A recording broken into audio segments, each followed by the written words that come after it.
signed a lease at a new place in Massillon. I was at the end of my lease at Jackson Sherry.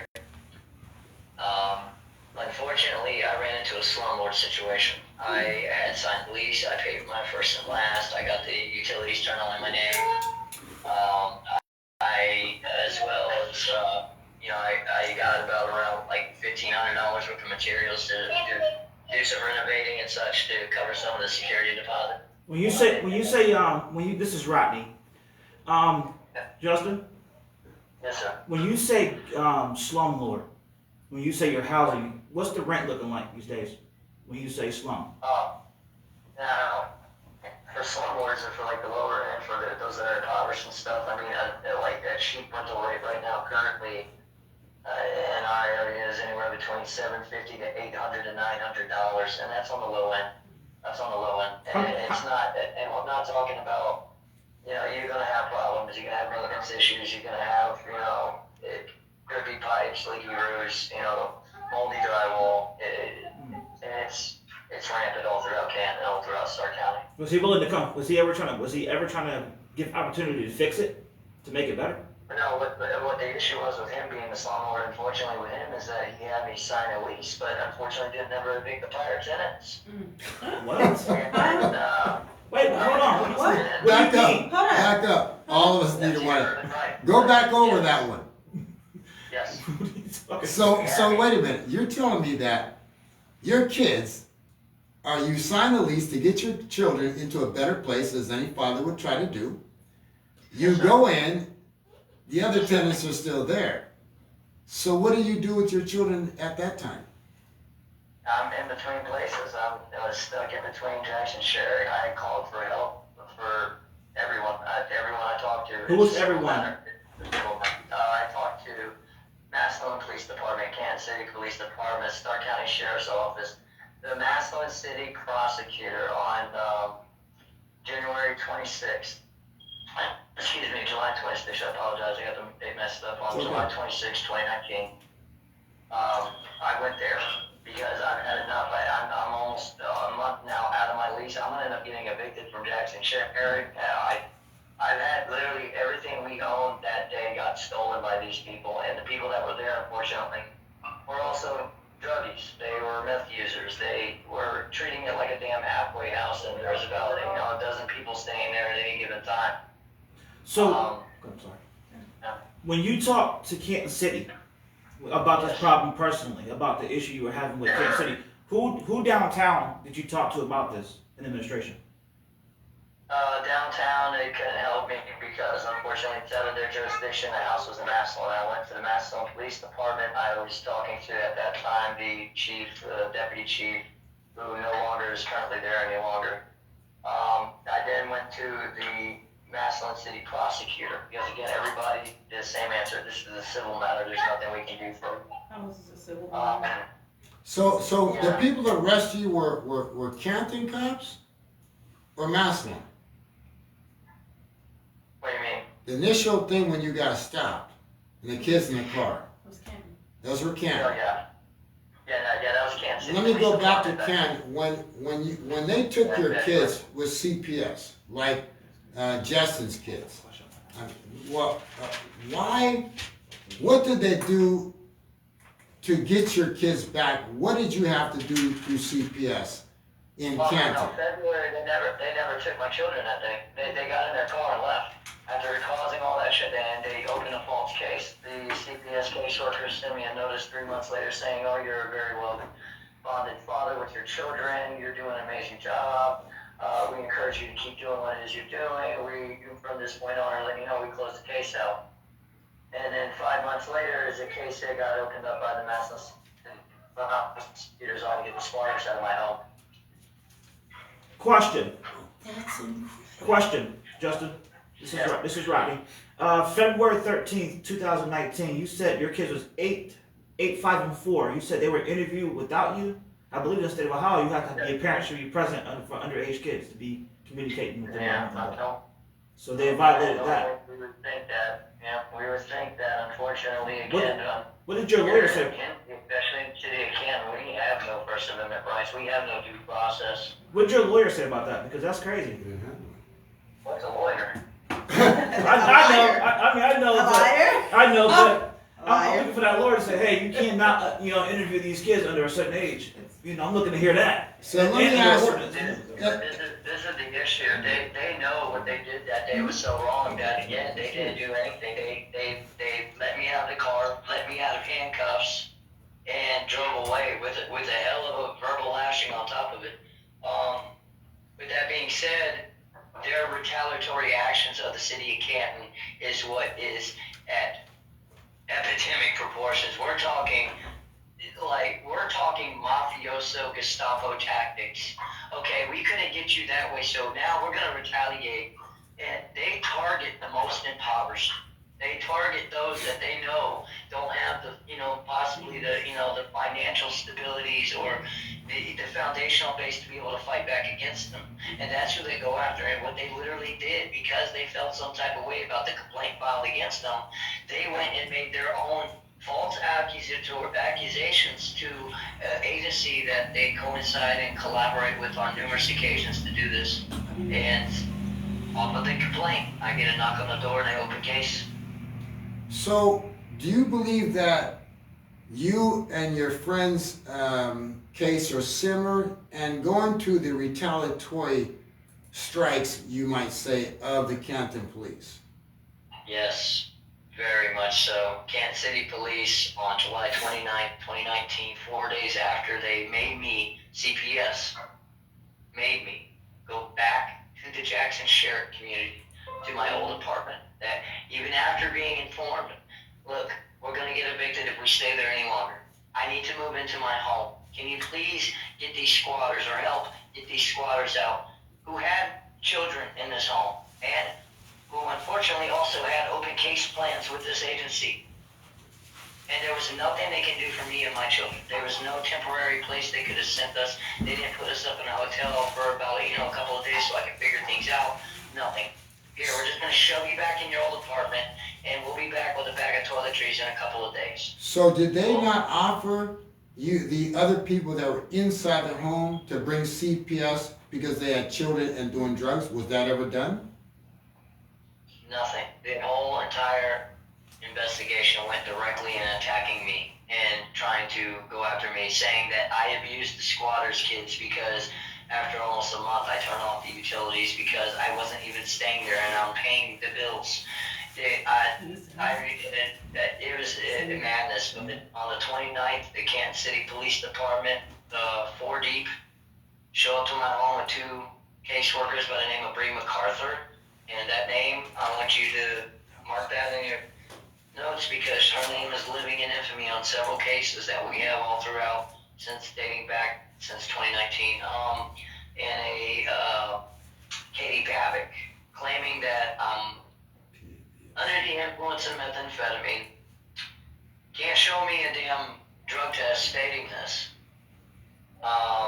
Wanting me to sign a safety protection plan with their agency stating that I'm going to go to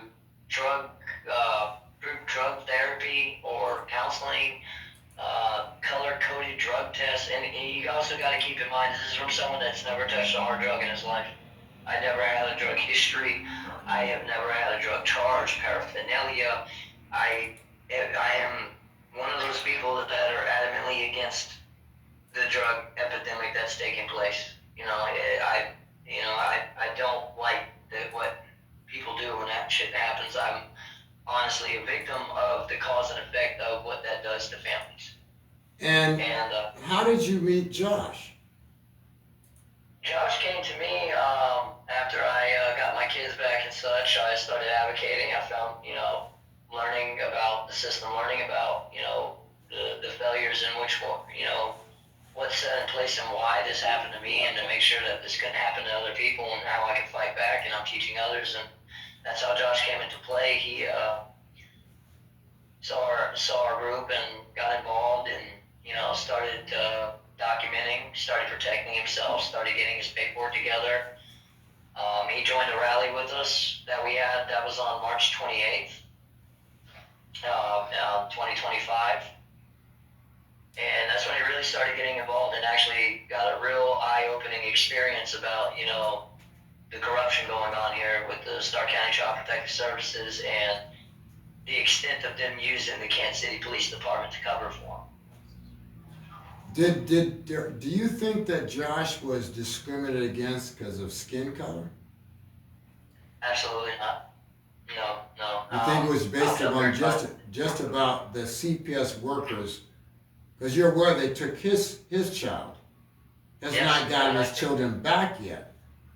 no. Did you go through the It's a same? situation that- Yeah. Did it's you go through the horrible. same thing as he Yes. did? I went through the exact same thing. They ripped my babies right out of my arms off of JR6. No court order to do such. They trafficked my children to New York on 3 different trips, 3 different cities, all in 1 month's time. My kids were abused while in the foster care system, and they were criminally charging me for neglect. Stating again that I was under the influence of methamphetamine, and then conveniently the drug tests from the day that they took my kids and then 28 more after all showed the exact same thing. Oops, we messed up. We made a mistake. And then here, at our first preliminary hearing, we're going to slide this paper across the table and tell you to sign this paper claiming housing dependency that we caused. And we're going to give your kids back that afternoon and just drop them off on the porch with no follow-up. Who made that mistake? That particular business who ran this test. Who made that mistake in the Canton? No one will admit to it. To this day, I've yet to file even so much as a complaint or grievance in regards to what happened to me and my children. You don't know the business, the company who did this as far as the mistake? Oh yeah, the diagnostic center, it wasn't them that made the mistake. It was just a false doubt. That's the part that no one understands. It was a false allegation brought on by Bree MacArthur and Katie Pavick in retaliation for telling them to basically, take bricks for not helping me and my family. And those are 2 CPS workers. Let me ask you this question too. How did you find out that your kids were trafficked to New York? Take your time. I know this is not easy. Difficult. One thing people are going to learn is that this agency and these people, these courts, and especially family courts, they are not anywhere near transparent at all. And any type of information you're ever going to try to want to get, you're going to get the runaround from hell. And that's also something that our group does as far as help them expedite services to not go through that, burning mental carousel. I had to learn the walls. Literally, I learned the walls. I learned landlord-tenant law in order to evict the squatters that were in my home and got them the heck out within 3 weeks. I learned about my rights with this agency and what they're allowed to do, what they're not allowed to do. I was one of the most massive pain in their butts the entire time that they had my kids. Every single thing that they tried to get me to do, it was a screw you, give me back my babies. Let me ask you a question. That's ridiculous. You love your children, don't you? My babies gave me purpose. And once I realized what that purpose was, I've never looked back. So yeah, you try to mess with a father's purpose, and especially a devoted dad like myself, like Josh, that they want to be in their child's life. And that's something really, honestly, in this day and age, you don't really hear much of either, as far as the father aspect. I mean, this is why this is so important, my friend, because they do say, oh, there's absentee fathers, the mothers are single, mothers, and they do a great job. But without the fathers, their mothers struggle. They're working, they're trying to take care of kids, their father's not around, and you have the influence of the pop culture industry, the music industry. You have senators and congressmen, former presidents, and possibly sitting ones. They're all being talked about in a nefarious manner. So I'd like to wonder, had you talked about any type of suit to recover damages to your children and yourself? Well, I will tell everybody this. Anyone that wants to try to file a quote-unquote civil suit for your civil rights being violated, please, by all means, when you find a lawyer, let us know. And you have the influence of... I have victims going out the block and around the corner that would be glad to sit there to fill a lawyer's needs. Now, the issue that you're going to find with that, and the reason why you're not going to find that unicorn out there, first of all, unless it's a one-time case, huge, a class action, These lawyers are not going to commit political suicide against themselves. They're not going to commit career suicide, and that's exactly what would take place. Our issue, bottom line, with our system is the judiciary. It is the bar. It is the lawyers and the judges. This is our issue. It is the foundational issue. And then what you're mentioning about the fatherless home epidemic that we're facing, fully agree that that is another huge, huge issue that we're facing currently. Epidemic proportions. The percentages don't lie. The statistics do not lie. But keep in mind, 85% of it fatherless children, fatherless homes. 63% of those ages 18 to 35 years of age that are currently homeless right now. I mean, since we are discussing the homelessness epidemic we're facing here in Canton, Right. 63% of those that are 18 to 35 aged out of foster care. How's that statistic? Now, here's a number that's really going to twist you, okay? And this one, honestly, should be the biggest wake-up call for everyone out there. 90% people, this is not an exaggerated number. And I encourage everybody, please check my facts. 90% of your homeless population comes from single-parent family homes or fatherless homes. 90%. Now, that number isn't a wake-up call to say, hey, foundationally, we might need to sit there and look at this as a systematic issue of why we have the homelessness problem. And we should address it. We need to start building villages for these kids. Yes, I agree with that. We talked about that.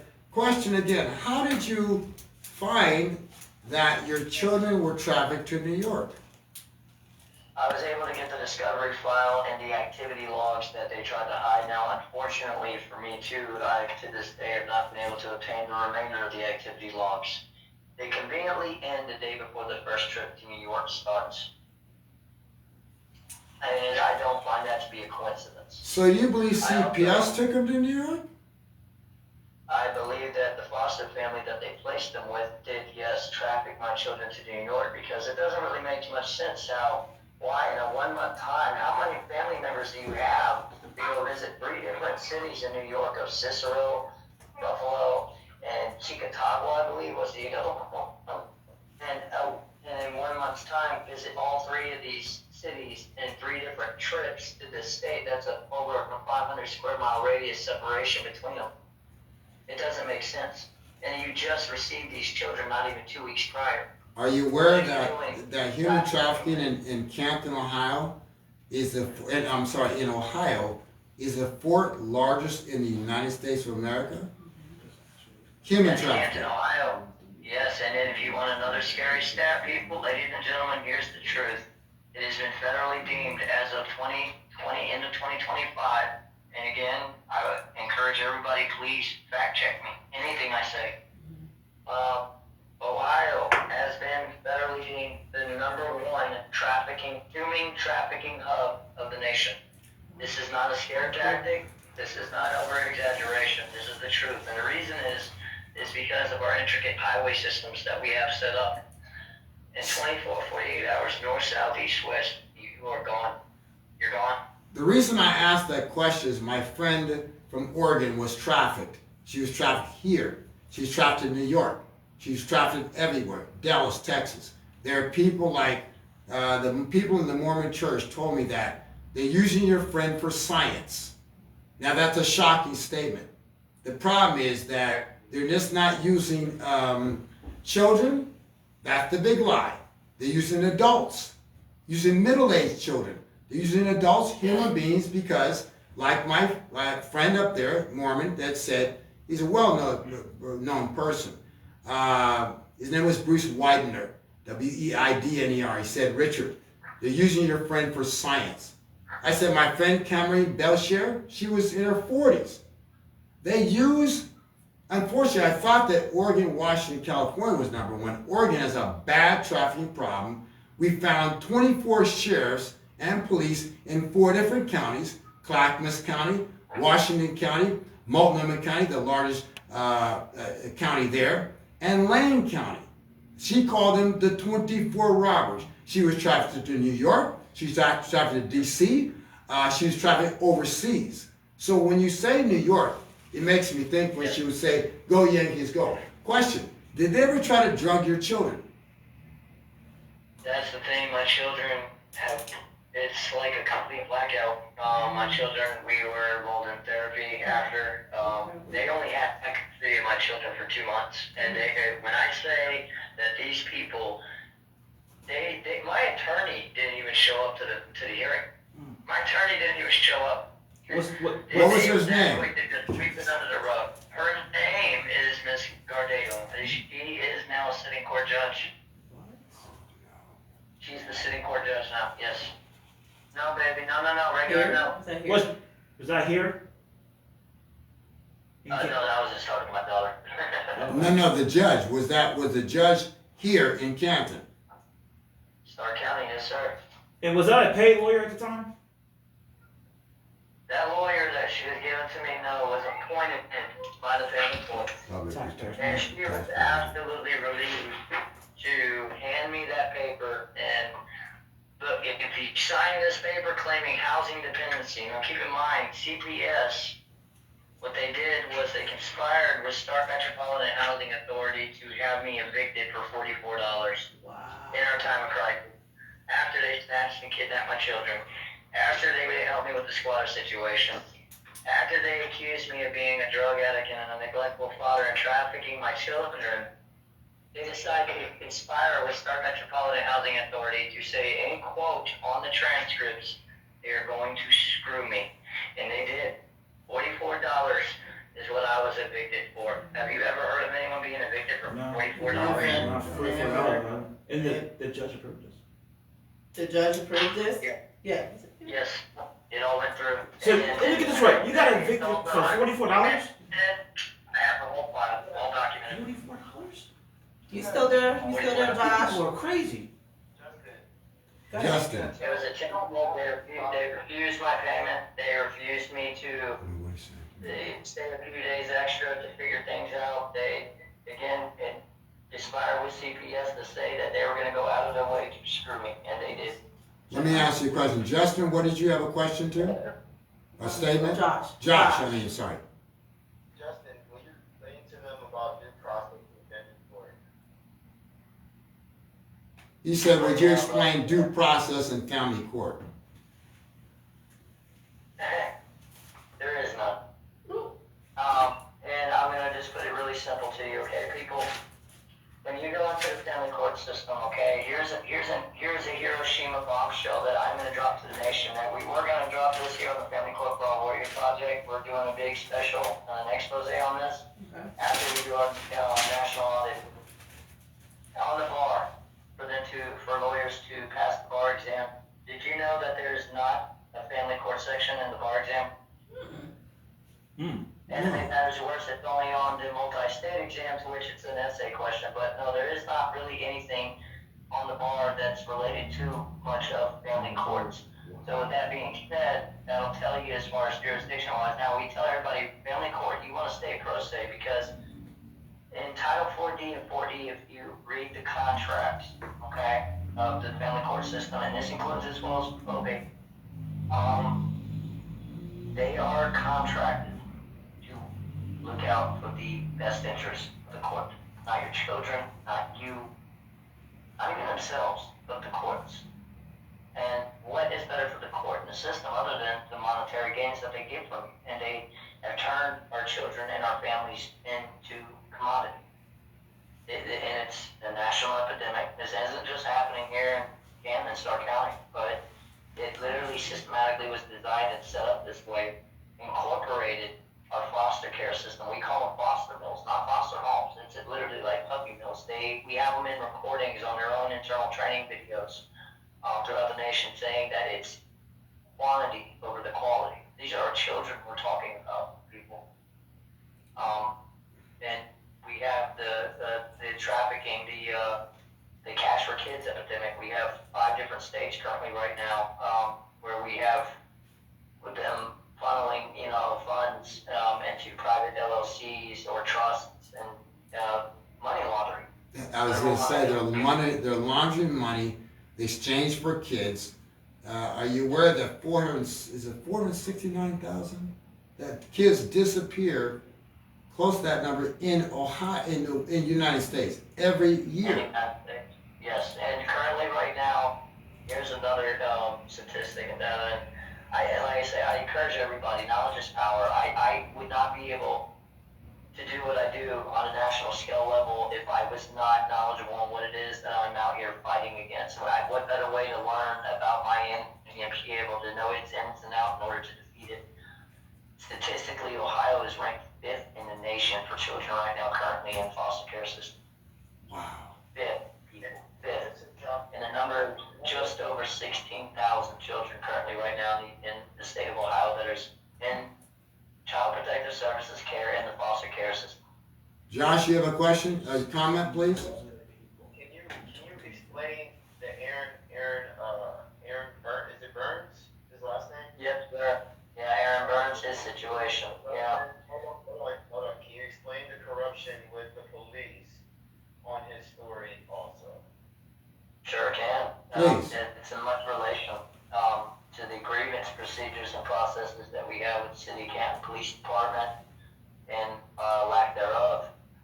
Our internal affairs, in one word, corrupt. And I don't care about worrying about getting served a cease and desist for slander. I will openly state Officer Shackles of the Canton City Police Department, who is the main officer in charge of taking your complaints against the Canton City Police Department and their officers including, is corrupt. He is dirty, he is conniving, he's malicious, and he's a blatant documented liar. He is not to be trusted, but unfortunately this is who we the people have to get to go to, and we have documented for years in retaliatory conduct. We have him documented in records tampering and destruction of evidence. We have him documented in literally setting up appointments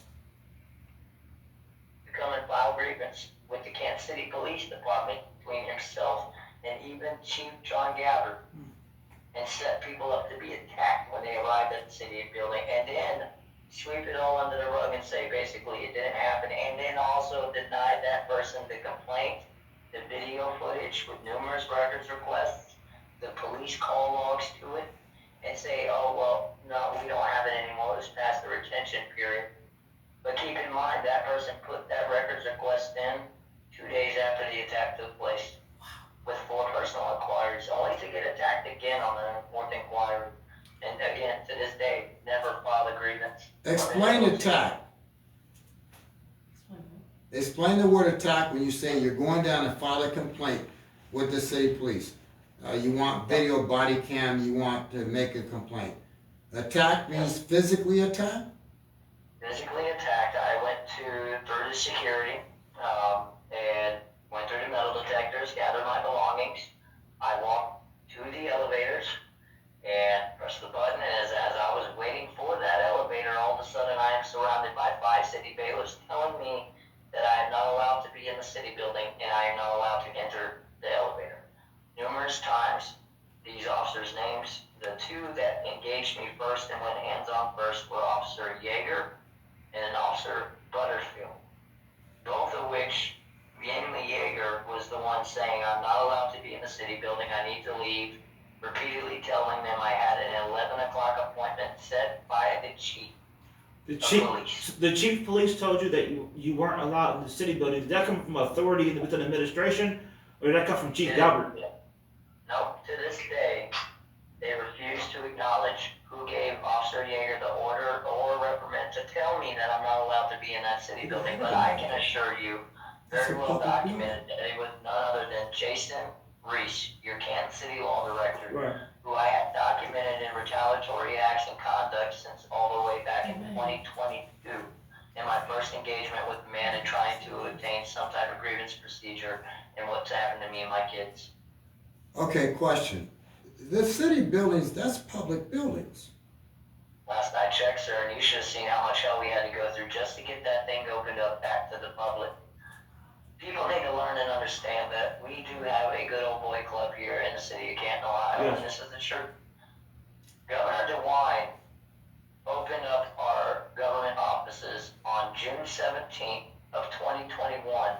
your COVID mandates were lifted in the state of Ohio. And again, I tell everybody, please fact check me on every word claim, okay? You want to tell me why your city of Canton, Ohio, city law offices, city building itself was not opened all the way up until August of 2022? And keep in mind, people, when I say not open to you, I mean under threat of arrest if you were to try to obtain record information and go up to the 7th floor to the law department. So you're saying that anytime a person is taken against their will, or any way, in any shape or form, if you go to try to make a complaint in the city of Canton Police Department, the internal affairs officer will negate you, block you, not allow you to see public body cam. That's federal law. So why, so you're telling me this has gone on for how long? I have them documented all the way since 2019 doing this. So question. My friend was trafficked here. She was, when we went to Cleveland Clinic, in Cleveland, and we were here in Canton, do the guardians have a lot to do with that? Snatching people against their will here also? Well, the guardiancy doesn't come into play until after already CPS caseworkers, the active caseworkers, do their damage. And the part people need to understand with these CPS caseworkers, people, number one, more than half, a lot of the times, with the majority of these county agencies, right, aren't parents. They're not parents themselves. So, yet these people are making determinations of you as a parent and whether or not you're doing a good enough job. But yet they don't have children themselves. They have certificates in a cat at home. But that is never going to sit there and make these people understand or have the level of empathy and understanding of what it is to actually be a parent. I don't care who you are. There's not a class in the world. There's not a school you can take that can, unless you have lived the life of a parent, there's no way you can empathize with one. So why would you be able to make a determination on these people's lives to rip apart their whole life? The other part is the incentive programs that they have here in Stark County alone for the caseworkers. There is a $5,000 to $10,000 sign-on bonus given to new caseworkers that have a master's or a doctorate. And again, everything I say that I can pull out the paperwork to show you. Everything. Let me ask both of you this question. What correlation do you think that the negative officers in Canton have to do with the human trafficking problem in Canton, Ohio? I feel that they're definitely involved. I would say, I mean, we don't, there's not just the human trafficking aspect either. There's other things going on that they are doing that's shady. Do you believe that they are experimenting using human trials and experiments using human beings here from Canton? Quite frankly, with the atrocities and the horror stories that I hear all across the nation on an everyday basis, I will say that I wouldn't put it past them.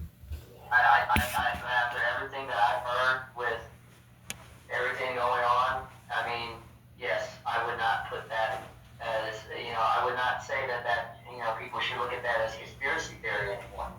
I mean, a lot of these horror stories that we're hearing are all coming to light and all coming true. And I will tell everybody this, that this has gotten to a point where we are literally, I don't want to say this, that, strike fear or increase panic or, insinuate anything. What I'm saying is that we are in war.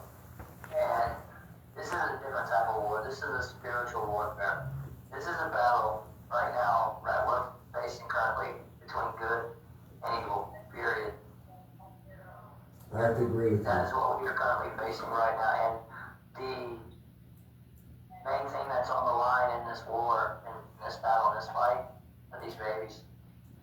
And people need to understand this here and now. We need to get off our ass and stand up for them, period.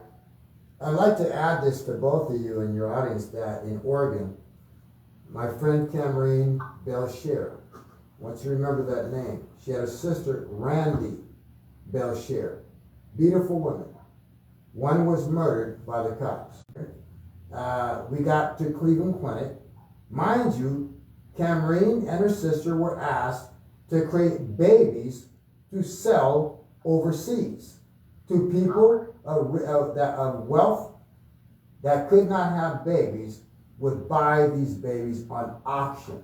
In Oregon, the police bragged that they had made $58 million because they were involved in trafficking. People that we knew. That's actually, believe it or not, you're gonna like to hear this, a very low number. That's an extremely low number. I believe that sir, is a small number because over time, the people that were helping traffic happened to be a car dealer at the time. And they created a corporation recorded in Salem called PPP, Pimps, Prostitutes, and Profit. Now that organization allowed policemen out there in 4 counties, Cameron called it 24 robbers. These are policemen, sheriffs. I could name Sheriff James King. His boss is Mr. Strickland. This is Clackamas County. They had another one, Officer Buzza. They had what they called Mr. Mescaline. They were the drug dealers. They were the ones, Mr. Perez, Mr. Anderson. These are Clackamas County sheriffs. The bosses the man in Washington County was a sheriff, Sheriff O'Brien. His boss, Sheriff Knopfsinger. In Multnomah County, Sheriff Jackson. There are ministers involved.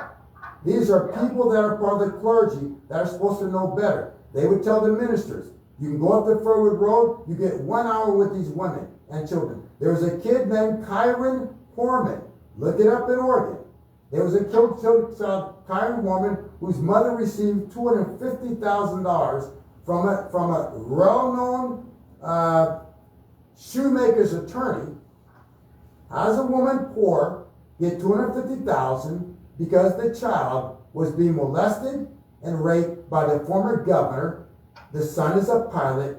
He flew them all over the world. Now, her sister Randy was murdered.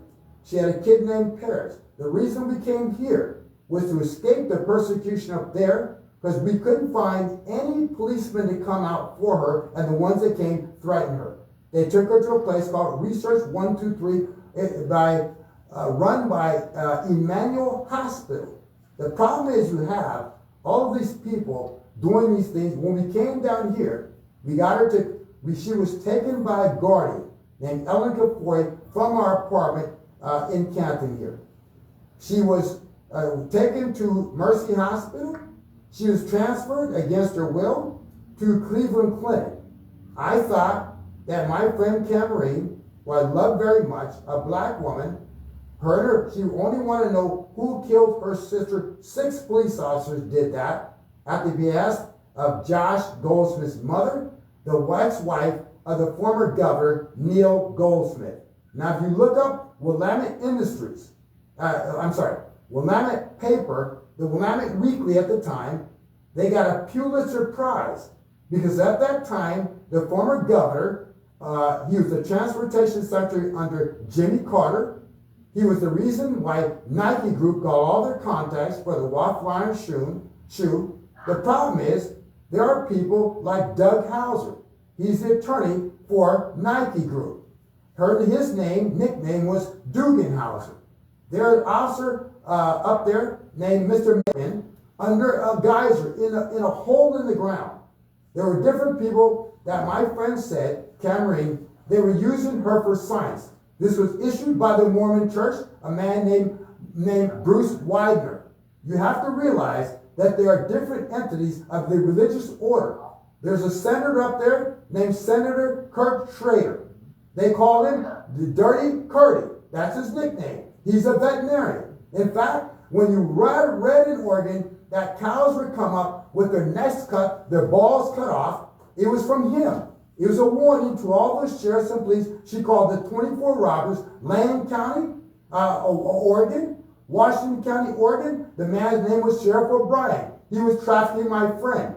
I got videotapes of her being chained okay, running around, chained up in her legs by Mr. James King. I called up to Clackamas Sheriff's County's office.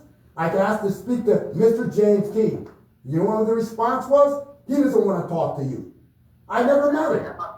They don't have any accountability, and again, I try to tell people this is not happening just here in Canton. This isn't happening in just Stark County. It's not happening in just Ohio. This is nationally, systematically designed this way. This has been put into play for generations, and when they started making it commercial, I'll break it down the timeline. If anybody wants to write all these down, again, I encourage people, please don't.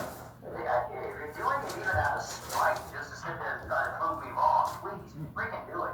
And do your teeth on it. I want people to be acknowledged and empowered by this. It started first as far as them making it commercialized. It was with the National Child Protection Act of 1993. Yes. Okay?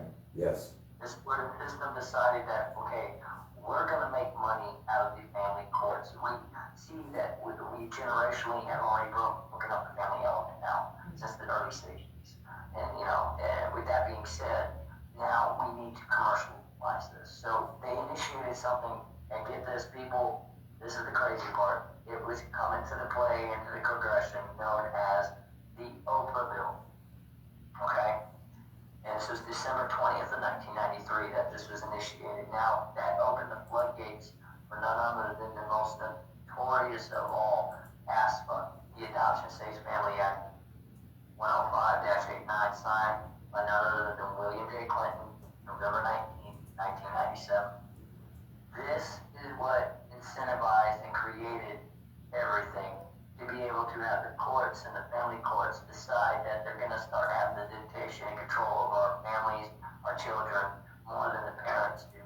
But then it got worse when they came into, okay, we are taking the children from the families. Now we need a place to commercialize to put them. So with that being said, signs H.R. 3443, which is the Foster Care Independent Act, signed into date on December 14th, 1999. Now you have commercialized the foster care system. You have incentivized and monetized the foster care system of the children that are being placed here to where now we're commercializing making money. Now, we're making all of this money. What are we going to do about the statistics and the data and, compiling and showing that, yes, this is very profitable, but yet we have to sit there and show the need for it. So, people understand when that ASFA got put into play, it's convenient that the Clinton Foundation, people need to learn its origins. 1997, it was originally founded for the William J. Clinton Presidential Center out of Little Rock, Arkansas. Conveniently, that same year, changed its entire game plan foundation placing formally into nothing but children. So this isn't inconvenient. This isn't, a coincidence that this is taking place. That this is all coinciding with one another. That you needed a place to funnel money to. You're absolutely right. Statistics and everything like that. At the end, what they needed to do is create another act to do such. Create a whole organizations and all these little different places that say, oh, well, this is the truth of what's going on with our kids and families. We're talking Planned Parenthood, we're talking all these different places. And yes, as you were saying, even the religious aspect in the churches, they came out with what's called the Children's Health Act of 2000. That was signed into play on October 17th of 2000, to where literally all these universal agencies all control the narrative, the data, the stats, to where when you try to go look it up, you're not being given factual information as far as the realism of what's actually taking place. This is the reason why, on top of that, to add what you're saying, you're absolutely right. In Oregon, what was happening is that you have CPS. You also up there in Oregon, you have a magazine that the sheriffs use to take pictures of people when they get arrested. It's called Busted Magazine. Now what they would do is use women, they'll set them up for some crime they didn't commit. When they protest in the courtroom, they will then go say, okay, we'll put them on neuroleptics. We'll send them to the state hospital in Salem. By the way, that's where they made the movie One Flew Over the Cuckoo's Nest. It's a true story about Salem, Oregon, the state hospital, putting holes in people. They'll send them there. They'll put them and say that you can't aid and assist to lock them up. They then turn around and put them on drugs.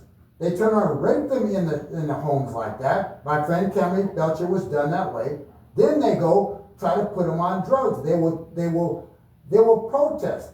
They make them screw the judges, the probation officers, the senators, the congressmen. Cameron went out, was trafficked by people like hospital workers, nurses, to find out blood types for what I would call human trials. Now, my friend didn't lie.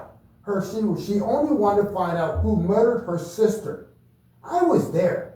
Her sister was murdered in 94. I wasn't there. I came down.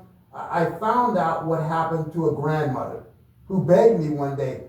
She said, "My young man, Richard, you are in love with my granddaughter?" I said, Mrs. Belcher, she's a black grandmother, 82 years old. She said, "I look in your eyes. You're in love with my granddaughter. I want to take you to show you something." She took me downstairs to her basement. She lived off the 18th, about 16th and Deacon, D-E-K-U-M. She told me. She pulled out a picture of this beautiful black woman. I thought, my God. She said, "This is my granddaughter, Randy. Powerful people murdered my granddaughter." By the way, police beat her down, 6 of them, from head to toe. In fact, the ex-wife of Mr. Goldsmith was a Filipino woman. She was involved with it because Randy said this one, sir, and I let the world hear. She was on 17th and Sandy Boulevard at a warehouse. You can look it up. Google the 17th and Northeast Sandy warehouse. She said, she called all of her sisters, her mother, grandmother, and said, "They're going to murder me. These are baby killers. They're going to murder me tonight." Now, Cameron, my friend, was trafficked around the world. In fact, the Mormon church, people in the Mormon church told me they're using your friend for science.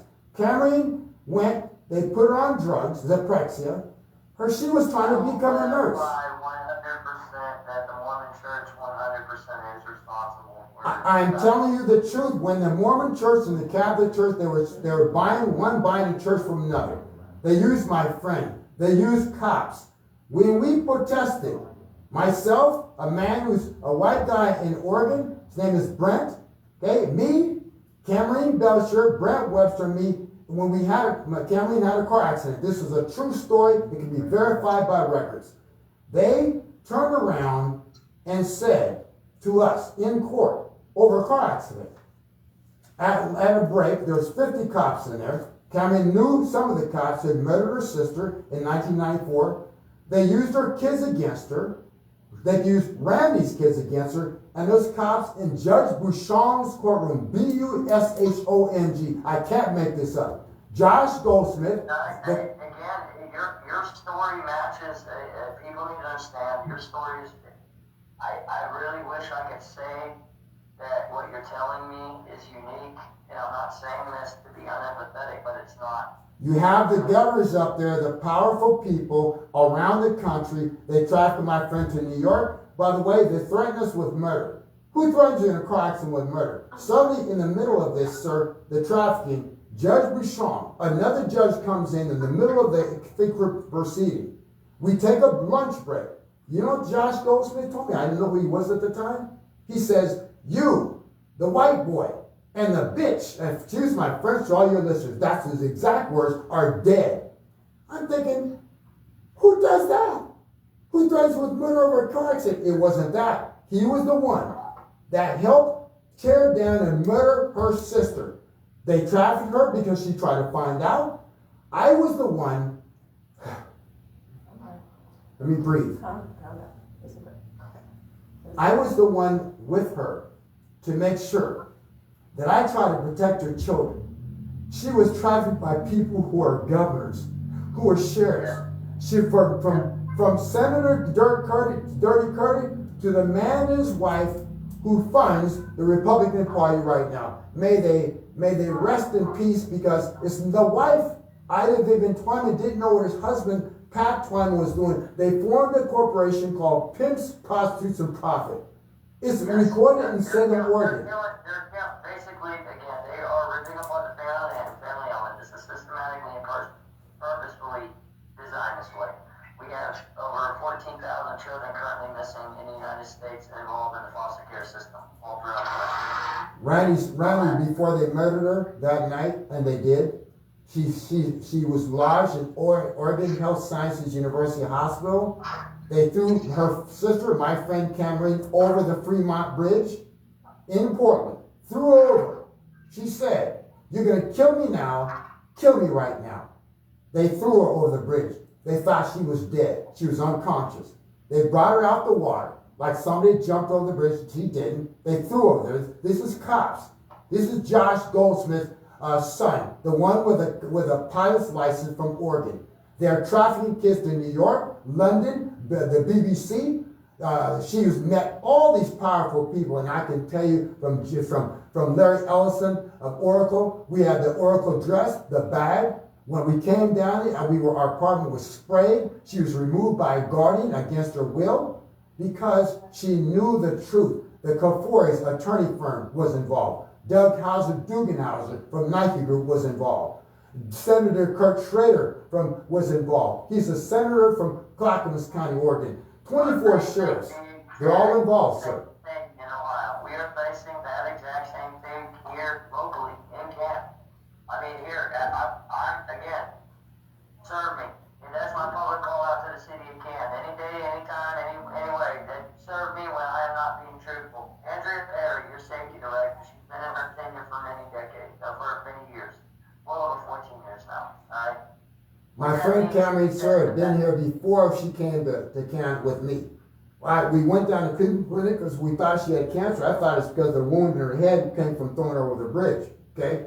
When she, by the way, to back that up, when she came up, woke up, they took her to the same hospital that Nike funds. They have a research organization for Nike, okay? These people are some of the evilest people. How did she get around the world? She was trafficked to the BBC, London. When the Queen of England says that her son was involved in trafficking, she's dead now, you can believe that mother bear that told her son, you will not be in any royalty, anything to do with royalty. You're stripped. You think that mother bear's a queen didn't know? My friend was trafficked all over the world for her blood. Something in her blood, her and Randy, the two sisters, were used as bait against her. Her kids were used. Her son is dead now. The other one, they try to go into his private parts. There's something in certain people has to do with genes and blood. If you look up your audience, look up these two terms, homogenized genes. HO, like homogenized milk, but homogenized genes, look up hybrid genes. They're actually using CRISPR, the gene technology, to work on people who have certain type of blood. Cameron and her sister had that. She was trafficked because she knew that her other sister had a baby in France. These are people that international. She'd been all over the world. By whom? Nike Group had a plane. How'd she get the... You say that she came to Canton? She was in Canton. She brought a bag, like a package from Eden Pier. She talked about Robert Suarez. I didn't know who that was. I found out it's Wayne Suarez. That's Eden Pier. They're right here. When we went to Cleveland Clinic brought up the name of a cop. The name that they brought, that Cleveland Clinic surgeons, we were going to have a biopsy because she had this knot in her brain, like in her forehead.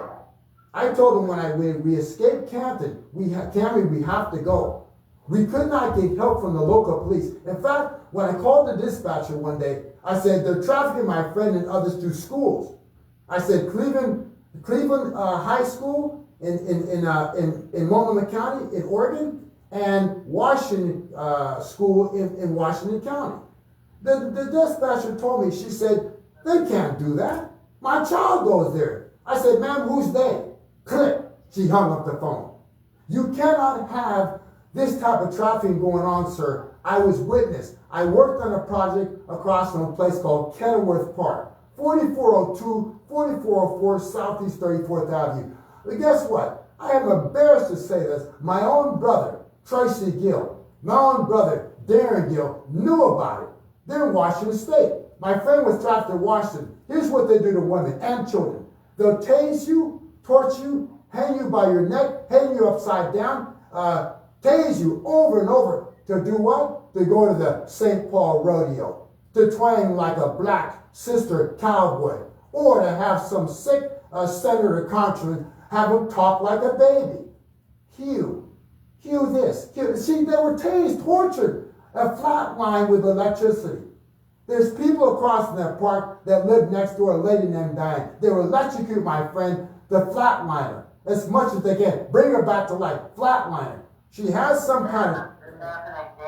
This happened in Oregon. These were cops. These were public officials. These are nurses in hospital. By the way, Emmanuel Hospital, it's funny how they use the name of God in their skullduggery. They use God. Emmanuel Hospital. They have a place called Research 123.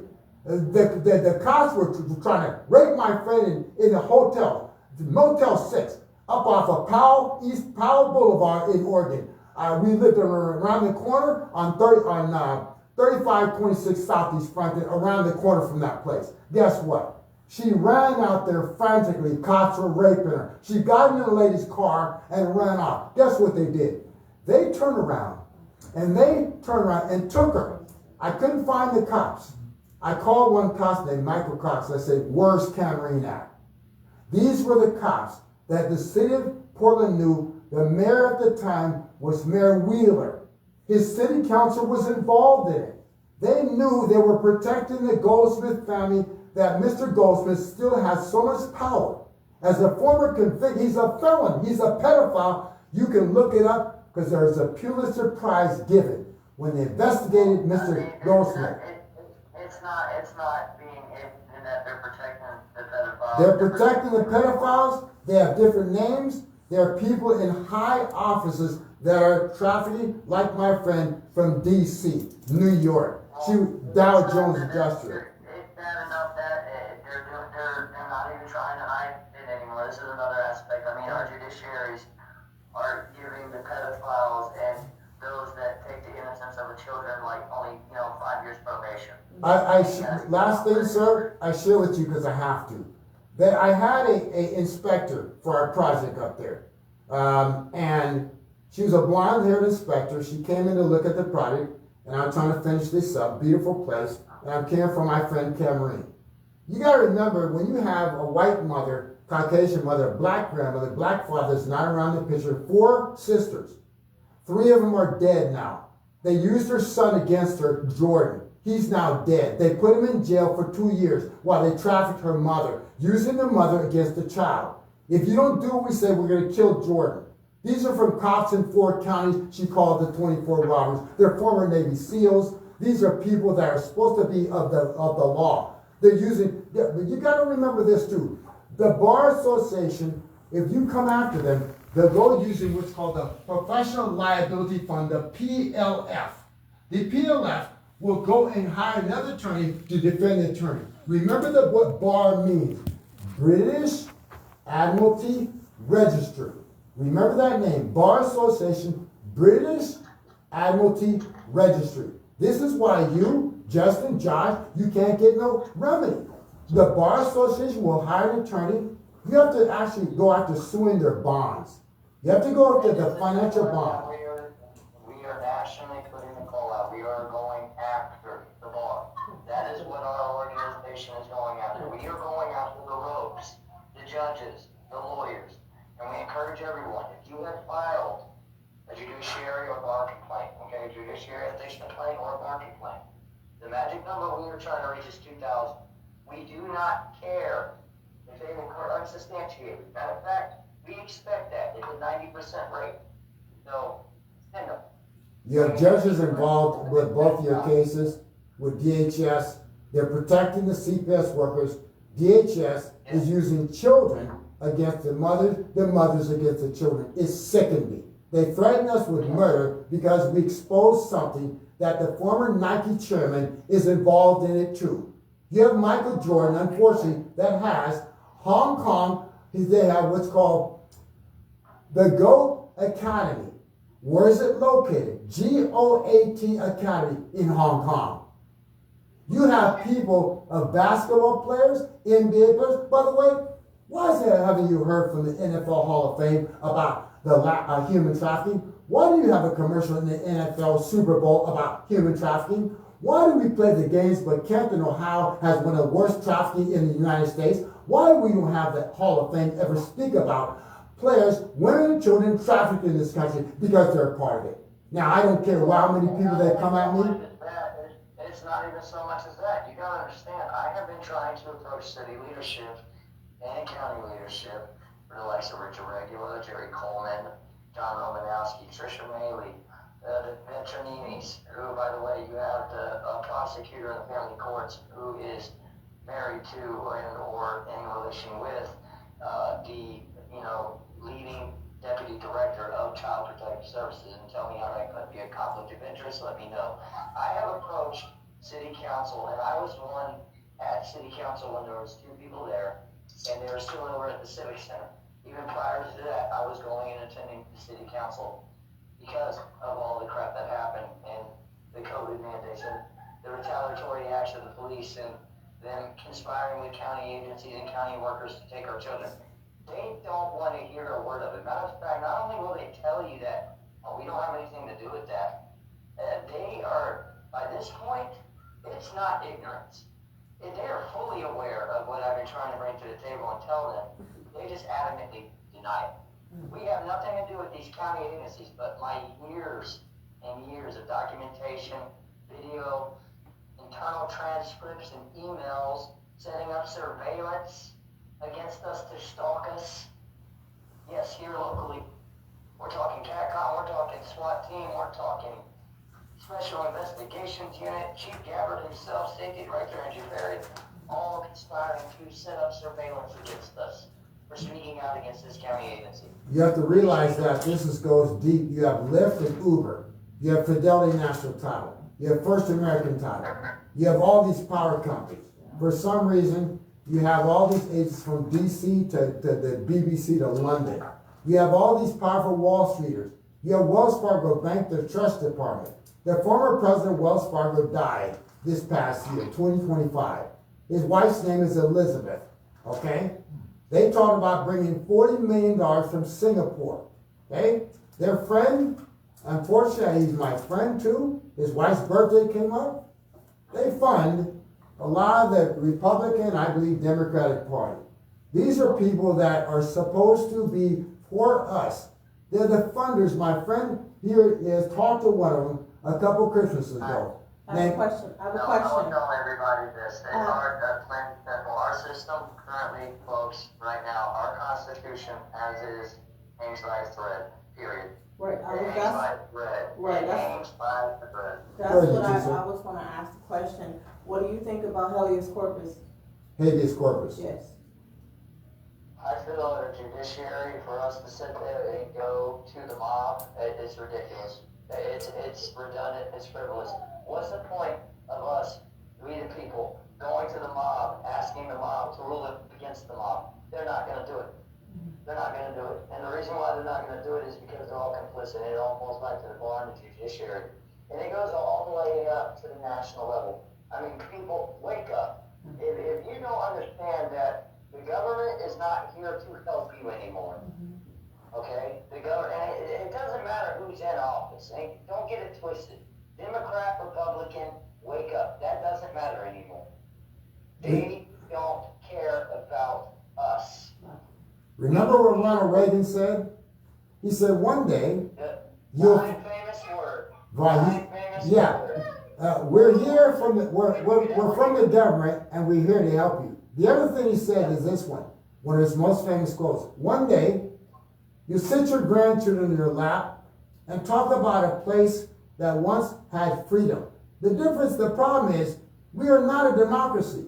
We are a republic. Democracy means mob rule. A republic means liberty and freedom. I would love to elaborate further on that so people can understand, okay? Now, unfortunately, another aspect inside of the coin that we are currently faced with all these epidemics, again, of the broken family system, is that we have a very ignorant populace. We have a very drone-lasting mindset. So people, again, knowledge is power.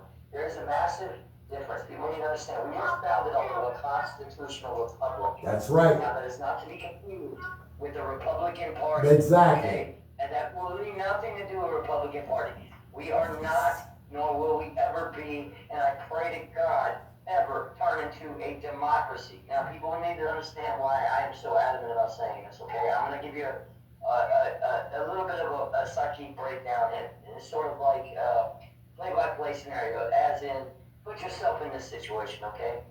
You work your tail off, you raise your family, you end up buying property, land, you build a home on that land, and all of a sudden, you know, in this township you're living in, they're looking at your property, they're all looking at your house. We like that property. And you know what? We want your property. Well, no, I don't want to give that up. I built this, I made this, this is mine. I created this, I have these, I have titles, I built this from the ground up, this is all mine. So no, I don't want you to have it. Well, I tell you what, we live in a democracy, people. So you know what we're going to do? We're going to put it to a vote now. So now we're going to put it to a vote. So what are we going to do? We're going to hire a whole bunch of lobbyists to work in our favor, to sit there and promote a slander campaign against you, and sit there and say that, oh, your land is this, that, and the other. There's a major reason why we should be more deserving as a whole to take your land from you. And also, we're not in the process of doing that. We're going to sit there and, you know, antagonize you and get mob deep rule and protest in front of your place and let everyone know why your property is more entitlement to us. And then we're going to put it to a vote and have everybody come out and vote on giving us that property, and we're going to majority rule on that. And if the majority decides that we get your property and we say yes, guess what? All your work, all your hard work, and efforts, everything you put in, all gone, and you got no say in that because the majority ruled on that. Now, do you really want to live in a democracy? I'd rather live in a constitutional republic. A constitutional republic, we're founded on, again, the First Amendment is crucial, people. There's 5 basic freedoms entitled to you under the First Amendment. Right. People need to learn this. You have your freedom of speech, absolutely crucial. And the foundation base, if people want to learn about your freedom of speech, I encourage you to read up on New York Times versus Sullivan 1964, which is the bedrock and foundation base of your constitutional right of freedom of speech, and how people need to understand that just because you're offended doesn't make it a criminal offense. That's why you could tell your friend that when he made his complaint online, that when they asked him, well, if somebody punched you in the face, he puts a response online, and they took away his rights for free speech. Yeah. And this is the aspect that's what's so crazy, is that, and this is what you will have from the city of Canton right now. City Council Lucia Basis tried to do the same thing, and using my platform and constituents that make comments on it to do the same thing to them. They will intentionally conspire with the prosecutor's office of the likes of K.V. Urchik, who they name by name of the person that they're going to go to conspire to charge you criminally, felonies, people, aggravated menacing felonies, F5 felony, $100,000 cash surety bond for making a statement in reference to what they said. And me, I'm sorry, logical thinking in this day and age, if someone were to come and try to punch me in the face, I'm gonna sit there and take you out. I'm gonna fight you like you're Superman, because I got 4 babies to raise in Castle Ground, Castle Ground, Canton, the ground law in Ohio, very clear on what levels you're allowed to take it to defend yourself. And if somebody came and punched me in the face, logically, anyone else would sit there and say the same thing. I'm gonna break you into a million pieces to make sure you're no longer a threat. Because if they do that, they come after your babies. This is where they're trying to eliminate fathers. And they put... Yes, and because he stated that publicly, again, in reference to the team meeting that they illogically said this, we are thinking that's crazy. That is absolutely a crazy mindset to have. And that is completely irrational to say, well, if someone comes and punches you in the face, you're not going to hit them back. But the hell we're not. But they're using, like in Josh's case, they use that, the post he put on Facebook, to bring an army against him, and this is where the corruption, How they did that made it worse. It's how they went about doing it that made it even more corrupt. They didn't do that just because Josh made that post, people. And I'm putting this out for the public to hear this. I want everybody to hear the chronological timeline. That post was put out 2 weeks before they showed up to his home. So for 2 weeks, that post has been put out on record out there for everybody to hear, see, look at, read. If this thing is such a threat, why did it take y'all 2 weeks, first of all, to even file a complaint? And I'll tell you why. They filed that complaint because Josh Brown found out about his child being molested and then hiding it from him, hiding it from the courts, hiding it and trying to sweep it under the rug and document it, saying that they're doing a spring out to try to put this under wraps. To which he made almost 1,000 copies of that police report that they said that didn't exist. And I helped him pass those out all over the city. That's why. Conveniently, the very next day, people, on July 22nd, caseworkers Emily Smith and Bree MacArthur, who Emily Smith couldn't be getting a hold of to the detective who molested, trying to investigate his son being molested because she was on vacation, conveniently was able to file a police report with none other than guess who? Canton City Police Department on a secret indictment off of a complaint by 2 caseworkers, people. Within 20 minutes of that complaint being filed, they were able to somehow go to some magistrate and get a secret indictment filed against this man for 2 F5 felony aggravated menacing charges for that Facebook post. Wait a minute, they got a secret indictment against Josh for that post? For that post is how they showed up to his home the very next day after he passed out that police report showing his son was molested that they tried to hide. Yes. And then it gets better. It gets way better. I have in my possession the body camera footage and the vehicle footage from July 22nd of 2025 when they showed up to Josh Brown's home to, I will say flat out, they were there to kill him. If he opened that door, Josh Brown would not be here with us today. Well, because you said they had the AR-15 and was trying to get close to get a shot. Off that complaint alone, showed up to his home. I counted 4 units, 6 officers surround his home. And the officers that showed up to his home were none other than the same officers who set up the surveillance against us back in March during our rally. It is the same officers who tried to prevent us time and time again from obtaining paperwork information from these county workers and these county agencies, or obtain grievance processes with these county agencies. And the same officers who had problems with Josh Pryor because we had to make them do the walk of shame to teach them about public and private property. With that being said, the officer, the main one who showed up, is also guilty and responsible for being a son of a captain who is notorious, and also responsible for the murder of Zachary Fornash and Alan Page. Officer Marino, on his own body camera on arrival of the scene, enthusiastically, gung-ho, oh, let me go get my rifle, and did such. Surrounded this man's house, beating on the door, showing up that deep off of a complaint from a caseworker, off of a Facebook post from 2 weeks prior, are gonna go and shoot this man with a damn assault rifle. To which they were there around his house about, I would say, 4 minutes on the video. And out of nowhere, all of a sudden they're saying, well, we don't want to make a big deal out of this, and jump in their vehicles and leave. Wow. And to which, what they did, since they couldn't get him that way, Josh, unfortunately, was on probation at that time. So what are we going to do? We're going to set up a show cause hearing for a violation of his probation because of a complaint. Keep in mind, he hadn't been criminally charged yet.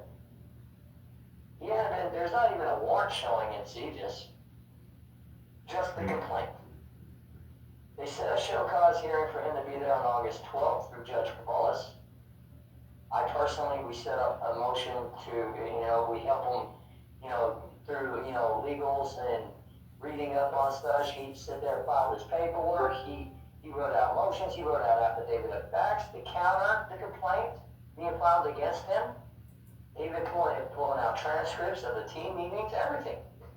filed it at the clerk's office, you know, and when he walked in on August 12th, there was no show cause hearing.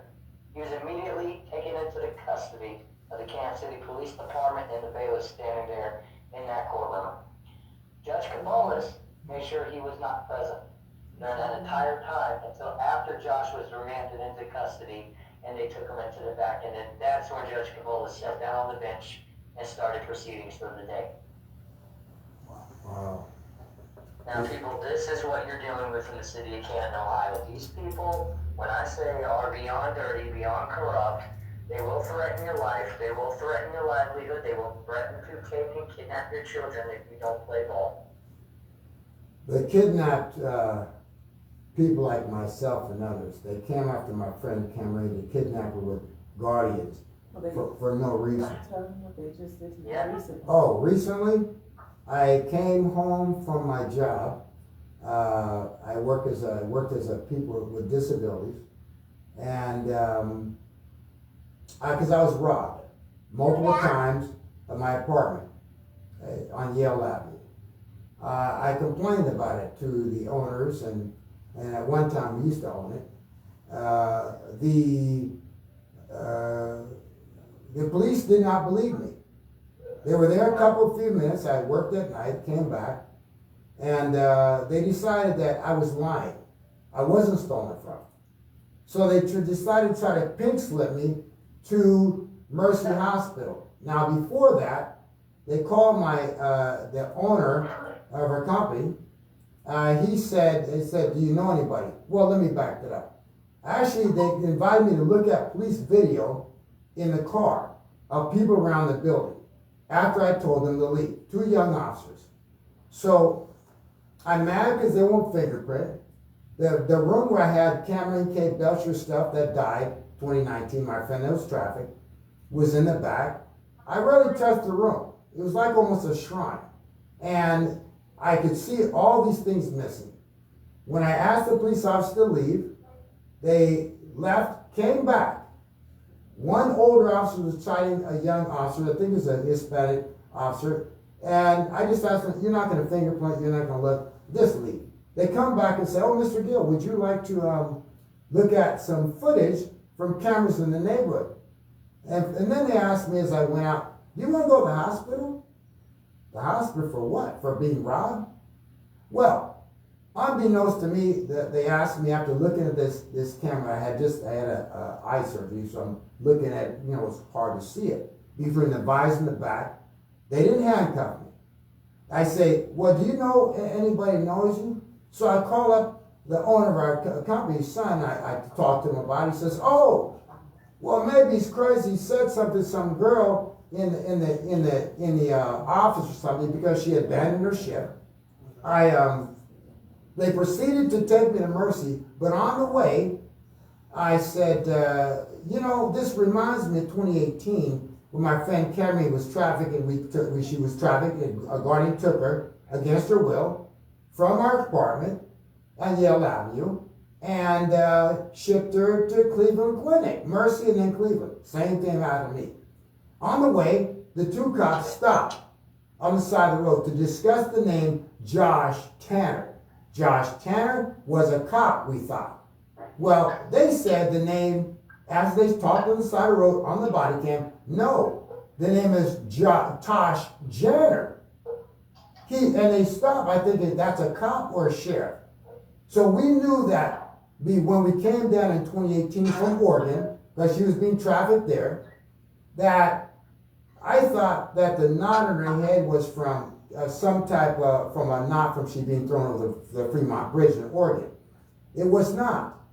It was they wanted to do a biopsy on her. With me, they came and did a CAT scan like I'm nuts or something. They didn't help for my own owner of our company, son, because I in their company decided to go against a person I thought was a trafficker named Chase Kirkland. He was a trafficker. He had pictures of women handcuffed, talking about he owns them on video. These were Caucasian women. He's a black guy. Now he worked for our company. My problem was, on the way, after deciding that the name was a cop that was caught in Cleveland from Canton, They proceeded to Mercy. But long story short, they kept me for only 3-day hold. They actually kept me for 6 days. Not because of the behavior or nothing like that. They had in generations in Ohio, Geneva, Ohio, I'm thinking I'm kidnapped. I don't know if these cops are going to shoot me because I brought up a dirty cop. I thought the name was Josh Tanner, I'm sorry. The cop said, no, the backwards name is Tosh Janner. And they're nervous about it. He's a cop. Well, in 2018, Cleveland Clinic in Cleveland, when we're having a biopsy on Camryn, they're the ones that told her and me, Camryn has been here before. I said, Camryn ain't been to Cleveland. Well, Camryn been to Cleveland? She didn't answer, but she'd been to Cleveland with police officers. So this is you got the problem is, when you come back out, when I was down there, they told me, oh, you have a gift, Mr. Gill. Everybody you talk to smiles and is all this stuff and is happy. And you smile, you talk to staff, you talk to clients down here, everybody smiles. After 3 days, Mercy Hospital said I was released on the 24th of November. It cost me everything. It was a lie. I wasn't relieved until after Thanksgiving. It wasn't for behavior. You're only supposed to be here 3 days. The problem is, you sir, like you're saying, they knew that what I was saying was dangerous. Whoever that cop is, Josh Janner, I reported him when I came back to the Canton Police Department a few different times. I told one of the captains got on the phone from Internal Affairs and said, Mr. Gill, I'm glad that you are not like everybody. You're not against all cops. Wait, repeat that name. That was Gilly, I heard? It was, the person that talked to me was a captain. Now, my last name is Gill, but he was telling me the name. Gillian. We have Gillian. What he is also, too, is he will be one of those type of officers who will open up a mental health file on you. I think it must have been one of them because they didn't believe me. Guess what happened? When I came back. I'm glad we show you mine that they opened up on me when I tried to file my complaint. Well, guess what? Here's what they do. Here's what they do, sir. I watched Black and White. We're down there. I watched a guy from Ukraine. He spoke Russian. I know a little bit of Russian. So I'm telling him Tavares, this and that, and Здравствуйте, which means hello. He has an interpreter with it. I wondered how this guy has a pen, paper, and you're not supposed to have these things. All the people are down there. One guy, there was a gas leak in an apartment. I forget where in Ohio. It blew up. He's down there. All these people are there, and half of them, it looks like some of them had been done in. But the staff down there is underpaid, overworked. They give people diet of shit. And when it was time for me to go, they didn't have the transportation to bring me back. The owner's name was Shelby. I used to ask him, well, on Thanksgiving, I'm still there. Cleveland Mercy Hospital, who I talked to today, says, oh, you owe us $1,700. For what? Because you snatched me without my permission because I complained I was robbed. Guess what? I come back, 2 guys, I won't say their name, I asked them to write an affidavit for me, said they'll write it. They're 2 young guys. They were replacing the door and my lock. And guess what they told me? Oh, Mr. Gill, you were being robbed.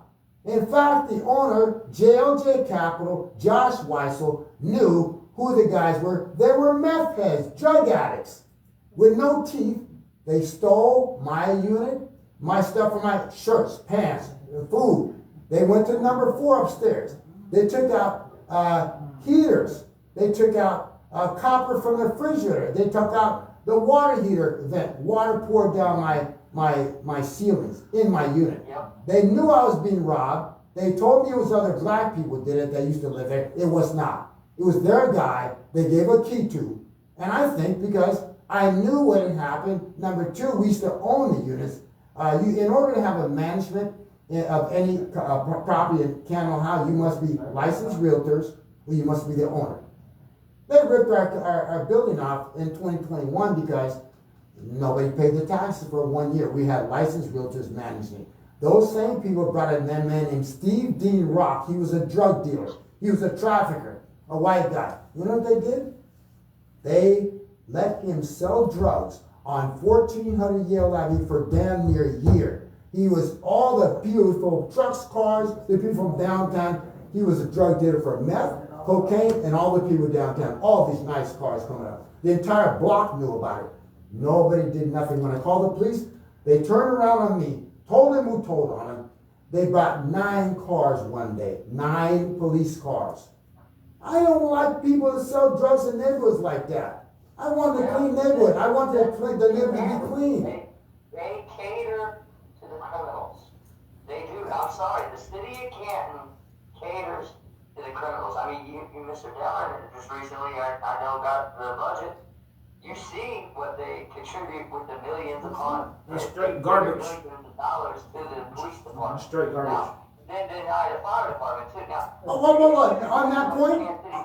On that point, the fire department, sir, the man got, the fire chief got a grant for $2.9 million. Guess what? The city had to come with 38% after the grant is done. They denied it. Guess what they did? They castigated in front of the city council. A black fire chief who has captains. I know a lot of them. The older ones, some involved in real estate. One of them named Jeff is a neighbor of mine up the street on 15. How do you have a captain that brings $2.9 million free money from a FEMA grant from FEMA? Now, what I would have done is say, okay, FEMA, you did this one. Hey, city, Mr. Mayor, you denied this to a black fire chief. On Martin Luther King Day, you want to give a helmet from 1881. He's the first black fire chief here. You don't have diversity. And by the way, the police get 20-some million, more million than him. Yeah, the fire chief saves lives with all his men, white and black. The problem is they're dying, they're getting injured, they're retiring. He does not have enough people. If you have a hurricane here, who are you going to call? The police? They're going to go on ladders? Now, here's an issue. Again, this is a trickle-down effect of piss poor leadership. Period. Absolutely. In every department. Now, Andrea Perry, okay, the city council, all of them, voted yes to give themselves anywhere between 5 to 16% pay raises. That's okay? right. Andrea Perry got your safety director who oversees the budgeting and finances of, the police department and the fire department, all this, got a 16% pay increase to $120-something thousand a year. $120-something thousand, people, your safety director. But this is the same one who calls 911 on the constituents or public that come to speak to her who set appointments. We were at the city council meeting 2 weeks ago. And your arbitrators is your problem. Your arbitraries are your issues. Your unions on the police departments are your issues. Your weak attorney, your county attorney, Mr. Kyle Stone, being so weak, do not raise up against this police department is your problem. The arbitrators control everything. Here's the issue too, though. The unions control everything. And then it's the wasteful spending. Yes. You got, okay, keep in mind, you got a police department at City Hall, who, by the way, we can't confirm if you guys got functioning lobby, city cameras in your public lobby there, okay? All right, that's a huge security risk in my opinion, all right?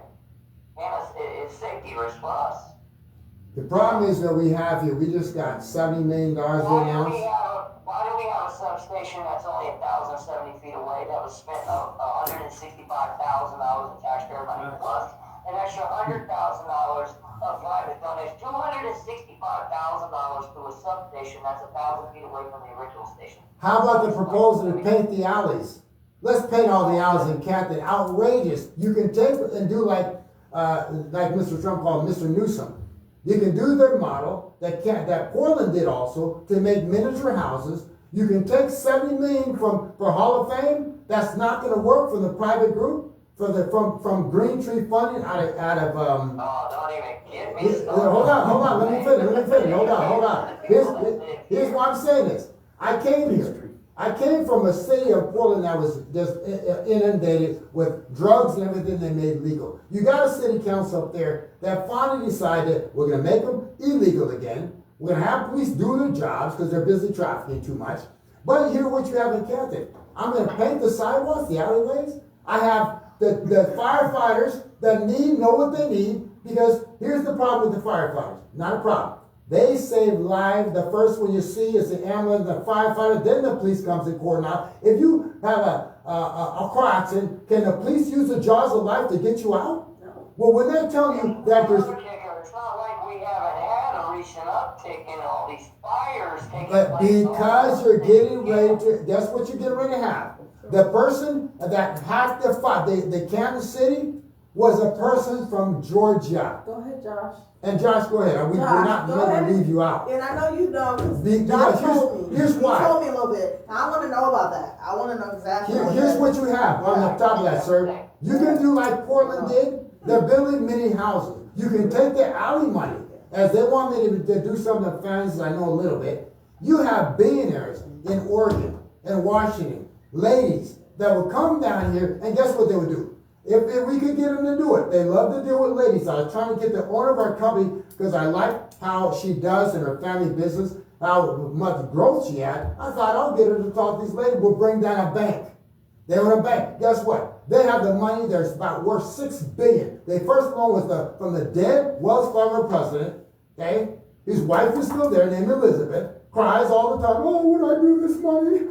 You could bring it here and build the miniature housing with the money that you're gonna paint the alley with. You could take $70 million, go to Peachtree, which is run by Hilton Head, and say, hey, NFL, Hall of Fame, Hilton, $70 million, I need $3 million. I'm gonna build houses, miniature houses for the homeless. Honestly, explaining is temporary fixes, unfortunately. We need to all, as a collaborative whole, on a united front, face these issues head on.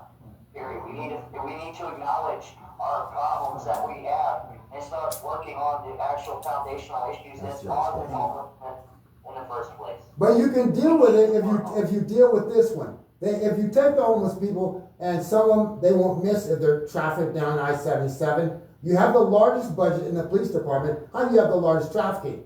At least fourth in the United States. How do you have kids like Josh, whose child he wants to raise? He's a hardworking young man. Everybody's moving to Massillon. You know why they're moving to Massillon? Because it's a cleaner city. We cleaned up Massillon. They cleaned up Massillon. We got rid of the judges. We got new police chiefs and new police officers who care about the community. Thank That's you. why people want to say, why don't you go to the Massillon? Because Massillon got their crap together. And guess what? There are meetings about human trafficking in Massillon. Community meetings. They could eliminate it because they have not the cojones to do it here. Why? Give them the games. Give them the football. Give them the NBA. Go ahead. Mr. Downey, how would you succeed in bringing his business idea? What is to give Canton, Ohio a job? So with Canton, Ohio, because Canton, Ohio, like us parents, you got your kids and everything. You gotta go to work. You gotta go to work to get that bacon, right? You gotta go get that bacon. You gotta go to work. You gotta go feed those kids. You gotta feed them. I look at it like this: Canton doesn't have a job, right? Canton got to get some kind of growth going on in that department, because if Canton's not making any funds, they can't even begin to fathom to invest in you, your family, or any other kids. My theory is this: I have to build Canton an operation, a business, to be able to even fund people in the city of Canton. So they make money. They can go get these Hall of Fame and get all this money and get all the money they want, and they can stack it in the general fund. But none of that goes to the people in the city of Canton, Ohio. It only goes to their pockets and their salaries. Well, that's like $48 million in salaries and benefits. But none of that trickles down to the people effect. My thing is, if I'm going to make the money for the general fund, I'm going to create a business that Canton can do. Make a business for Canton that can make money 7 days a week, 365 days a year. To make money to put into the general fund. We got to actually create something. Now, because we can't live off sewers, utilities. What if the city of Canton can't pay their bills? What if you can't pay your water bill tomorrow? What if 20,000 out of 60,000 people can't pay their utilities or their water bill tomorrow? We're screwed. So They have lost sight of who it is they serve, and that's our issue. Exactly. Is that they sit in their ivory towers. Exactly. They sit in their three-piece suits. Right. They sit on six-figure, seven-figure incomes. Exactly. All the while not realizing and completely being oblivious to the fact that 76% of your constituents are poverty level people. And when I say that, 70% of your constituents are poverty level, and they're those are the ones who made your city. Exactly. And don't ever forget that, Luigi Basis. Don't ever forget that, Mr. William Shear, Miss Andrea Perry, Mr. John Chief Gabbard. I will call your asses out and continue to until you get your crap together. Start looking out for your constituents and the people. Mr. Jason Reese, instead of worrying about trying to charge people criminally, how about you try to fix the justice system with the corrupt people we've got working there in the process and get that taken care of? I think your responsibilities and your, priorities are a little screwed up there. And let's talk about our council, okay? They will spend more energy and time, effort, and resource into deflection and telling you what it is that they can't do about a problem. They actually put in the energy and resource and power and knowledge and capabilities into trying to figure out how to fix the damn thing. Right. And then don't get me started if you try to sit there and push back and speak against them in any way. One question for you both. Against that narrative, you will be crucified. One question. Why can't we take the manufactured places that are old buildings, all the people make billions, Ford, Chrysler, you have the president say, we're going to bring money into the United States. What about Canton was a hub of manufacturing, Akron was a rubber capital of the United States. Well, now you have these dilapidated buildings, you have the steel companies who left, or leave, the other is leaving too, but you have dirty water. Why do you have this dirty water in your... Hold on, let me finish. Look how big your house is. We got This is the idea I told to the mayor too. Why can't you have the kids? It's not a matter of the properties not being available for people to live in. It's a matter of they can't afford to live in the damn thing. Here's what you can do to fix that though. Here's what you can do to fix that. They got the United States government bringing in manufacturers that went to Mexico. You tell Republic Steel and these other steel companies that polluted the groundwater, you got gray water, white water, you got dirt in your sewer, you got sewer and water coming together, yet the infrastructure money under Biden, they haven't finished projects yet. Or the replete projects like, I'm going to do the sidewalk little wheelchair ramps every year, I'm going to do them again and again and again. It's a waste of money. You got sewer that's backing up into the water system. You got a cancer right here. You have more funeral homes per capita by every other block. Why can't you ask the Trump administration, like the beautiful fire chief did, that knows about safety with his captains, that knows more than the mayor about what he needs? Why can't we take those buildings that are gray fields and brown fields, get government money, make gray fields, make jobs for these kids with the trades? They want to take down the education system, which they have. You make trade schools. You let the young people learn HVAC, plumbing, electrical. You have the schools with the project. You have the dilapidated housing. Have them fix them up. At graduation, they get the house. They get to split the house. I mean, the best kicker is the best. And it all falls back to creating that village. And it all falls back to, again, I think foundationally, if anybody could ever get involved with a cause, people, it's for a child. It's for the betterment and the sake of our future generations. Don't make any mistake about it. Any decision we make currently here and now isn't for us. It's for them. And why do the teachers here, sir? Any decision we make should be with that foundational principle. But again, when you go to school, You sir, telling me that anyone out there sees a child that's in immediate danger, you're not going to jump in and try to save that child? but if you do, they come after you. If you can tell people, hey, young people, like that man, work, the way you're doing, they're going to traffic your kid, they'll snatch you. And unfortunately, like in Oregon, a lot of them are in the back of police cars and Amber Alerts. You can't have schools here where one teacher has 50 students. But if the student is an athlete, they'll pass them to go to Oregon State, they can't read or write. How can you have children that are drinking lead water, asbestos in their pipes in school? You tell me I didn't see other new schools here, for what reason? There's not the money's not there, it's the will. Have these students learn every trade there is: HVAC, plumbing, masonry, roofing, structural, engineering. Why can't they do that like Gavin Newsom did in California? Now, it's not done. What that is, too, is like people need to wake up. They have disbanded the federal education system. Now is the time more than ever for our state to freaking step up. That's and right. education. And use them grants. Given every opportunity now, federally to do that now. Again, with that being said, people need to also understand, currently right now, our children, as a whole, are graduating at an 8th grade reading level. Thank you. Between there, and there. Our teachers are always flunked in the public education. That's what I'm saying. The way you spell love to your child is Time in your investment of income. Doesn't even mean the physical presence. With that, I'm talking you're waking up every single morning, devoting every second, minute, decision of your life to those kids. They give them the computer, the tablet. They can't remember that. If you had a breakout and a blackout here, guess what happens, sir? They won't be remember their mother's phone number. They use the phone. You got a thing we called, used to be, shut the phone up. Not just shut the F up to people, shut the phone up. It means turn around, and they got, like you just said, they call them screenagers now. So you tell me, kids will be sitting together in school on a wall. They would rather text each other than talk to one another. So we have stopped talking to one another, especially our kids. That's what you're trying to do, right, Justin? Exactly, and we're getting an overhaul systematically all throughout, not just with our law enforcement, not just with CPS, not just with the family courts, not just with education. We're talking about foundationally every single thing that we are at epidemic proportions now, all foundationally falls back to the family element and the village being raising these children. You can't, it takes a village to raise a child. Okay? Bring back the village. But now what they do is they separate the children by race, age, sex, this. I had a friend of mine. She went to the schools in Massillon. Guess what they did? They were having the kids doodle and pee in cat boxes in the bathroom. She went past the principal, our friend Brenda. Okay? She's a mother. She's Catholic up there in Massillon. I tell you this one. She's so fierce.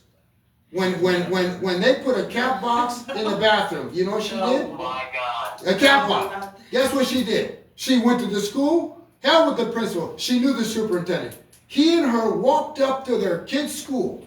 Okay, I won't mention the kid's name. I tell you what. Went in there and they snatched the cat box out the bathroom. Now I'm in toilet at the same time. She had her kids at PE. The principal would not let her kid go to the bathroom. She tinkled on herself. She went to the principal and said, "This is bullshit." She came out in front of the coach and said, "If my kid ever goes out there and tinkles on herself because you won't give her a break and pee," guess what happened? 30 other mothers said the same thing. They wrote a petition, fired the PE teacher. This is what you need of advocates for your children. You got children out there that men talk about, "Oh, it's my baby's mama." Why don't you go marry the mama? Why do the other women who have children have to suffer by themselves? Why they have to work, take care of the kids? Why they can't have daycare? These mothers can't go to work because they don't have daycare. Why don't they have free daycare? It's costing $250. I gotta slow. Let me slow down. I will tell everybody this right here. You brought up something. I'm so glad you said this too. Preach. People need to understand we are facing an epidemic when it comes to child care. That's right. I am a single father, people, of 4 babies. Justin, go ahead. What you saying? Josh, what you say? Josh? I was agreeing with Justin. I told him, tell him, because Justin knows my story. I had them attack me basically because me and my child's mother, we cohabit. We live together. Just because I live in the home, they stopped my daycare. They stopped the daycare process. Why you say? I tell you, my former owner had 2 daycares. I believe that she was so good at his businessman. Her name is Miss Fletcher. She had a when COVID came, she had the only license that allowed first responders to come to her daycare during COVID. Now this is my old house, I'll tell you. Josh, who stopped your daycare? Yeah, who? That's a good question. Now, with DCF, we shut down his daycare and a retaliatory action because he pushed back on his case plan. What they do, the people, this is, again, I would love to say that this is just few and far between, but this is how it is now. You're right, because when I was at work and would see people, women, children, don't matter. I give my little tithe, I think, to God, right? But we always ask God, forgive us our daily bread. We get a piece of bread, we can't give none to nobody else. I don't believe in that. I'm weird that way. So when that comes down to daycare, that's another problem. How can women work, go to daycare, can't afford the daycare, they're not making enough, and the people that own daycares want to give them free daycare? Why can't we get a block grant through the state, not only to use trade schools and get these kids up from 8th grade education, they can't read, but how can we get them for the mothers who work, take care of the stuff, and the mother and the daddies are around running the street, and they can't even promise to make the promise to their own wives, they can't get their woolies in their pants, they need to grow up. You see? There's a with daycare, okay, now the child care epidemic, there's many factors involved with this, and again, the system will retaliate on you. If there's a will, there's a way.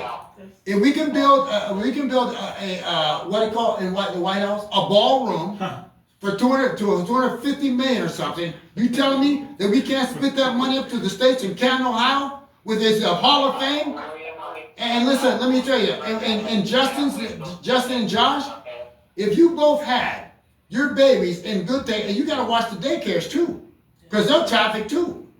But when you have good daycares, like a former owner had 2 daycares, good businesswoman, hell of a businesswoman, but if you have the children that act like children, that won't be responsible, either women running out here that can't have daycare, so they may go to other means. If you go help them, well, they accuse you of this, or you come against the state or the disability board or things like that in your work, you're mandatory reporters. If you report something, they're coming at you to retaliate. Right. So can you? Again, when I did my extensive deep dive, alright, and I say I have done an extensive deep dive into systematically what is going on against our children and families.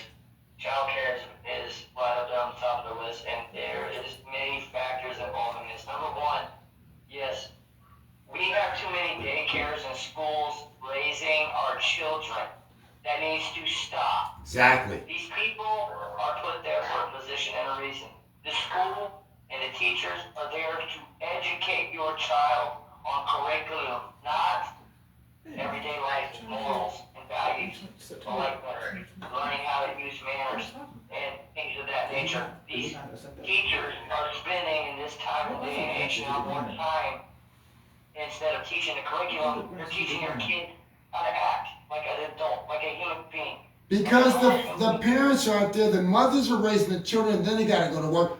The school's raising children, so you got all these things that you don't know. They're teaching about anal sex. They're teaching about my two dad. They're teaching all this crap. It's purposefully designed this way, guys. It's purposefully designed this way to rip you away from your children and rip away the family element. Well, you know what the liberty means? For this republic, for which it stands, one nation under God. Now they want to force you to go to church with different people. You have this guy. We want to talk about this for 1 second.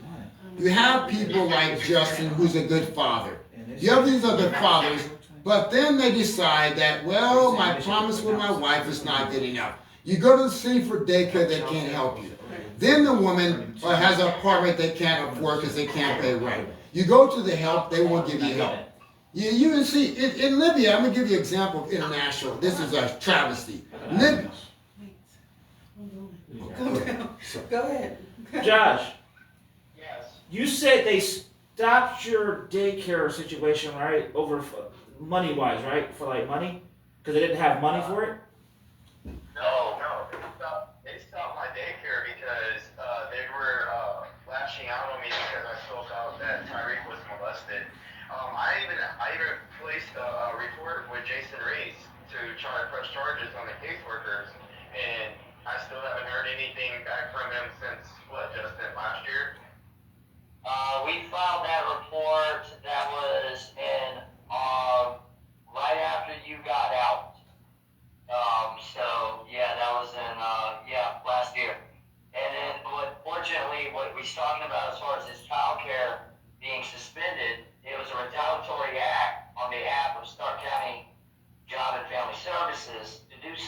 They Unbelievable. retaliated against him because he filed a grievance against the county agency.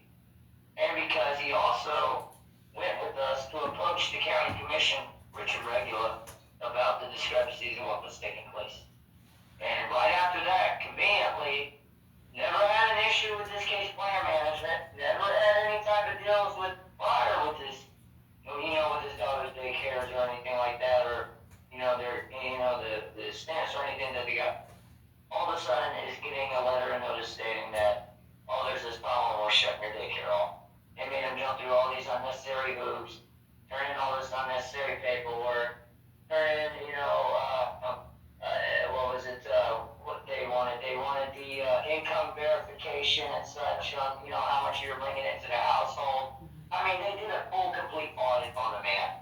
And again, that was another thing I was able to help him expedite services on. We got that turned right back on within the week. And they have left him alone as far as anything else is retaliatory on that is concerned.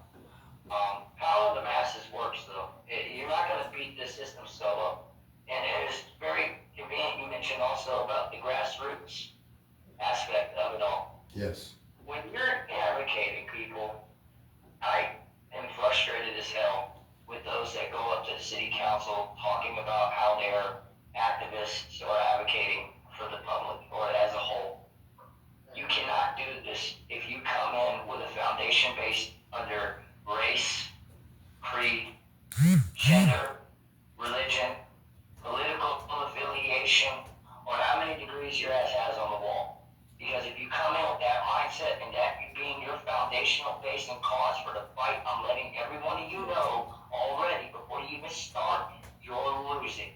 And the reason why is because with every one of those foundational principles, we can argue and talk about the millennia of discrepancies and grievances and atrocities that might have taken place with thereof. But what the hell is it going to do as far as making a difference and change now, here, or what we're facing? Exactly. So our main foundation base with what the Family Court for Our Warrior Project is truth, transparency, exposure, accountability, and the power of the masses in order to bring it in a unified cause and thought to do such. In order to make this successful, to do what it is that we do, we cannot have an agenda. And if you do, you cannot claim you are fighting for the cause or the people as a whole, because you're not. You are hurting the cause. And I beg and I encourage, I implore everyone out there that say you're fighting, you're with one of these acronym groups out here, stop. You are a plague. You are hurting everyone as a whole, and it needs to quit. If you are coming in here saying that it's racism, gay rights are under attack, and this, that, people, I can list again 30 different problems we're facing at epidemic proportions, and I can guarantee that's not even on the list. That is not on the list. As far as what our issue, our real problem, that all of us unified as a whole, Americans, people, Americans. I agree with you. 100%. Okay, this is what it is. And this is the truth of the matter. And until people realize and have that sense of pride again, well, where the hell you live? Where the hell did that go? What is wrong? You know how many times I fly Old Glory off of my truck? Always. When I go by to work, just like you, when I would go by from work and I pass the American flag and the veteran in the house, I don't want to salute the flag, but I salute the veteran in the house. And I whisper, I think they see me, I think I'm nuts. No, I'm saluting the service.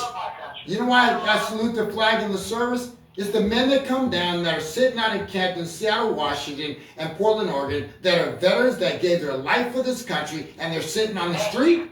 What the hell is wrong with that? My family. I'm tired of this rhetoric that, believe it or not, you know how many times I hear someone scream at me, Trump, because they see my flag, and that's what they relate it to? Guess what? On that point, That is the mindset nowadays. Let me tell everybody something about how I stand when it comes to political affiliations, if everybody wants to sit there and talk about, because I flag the country I love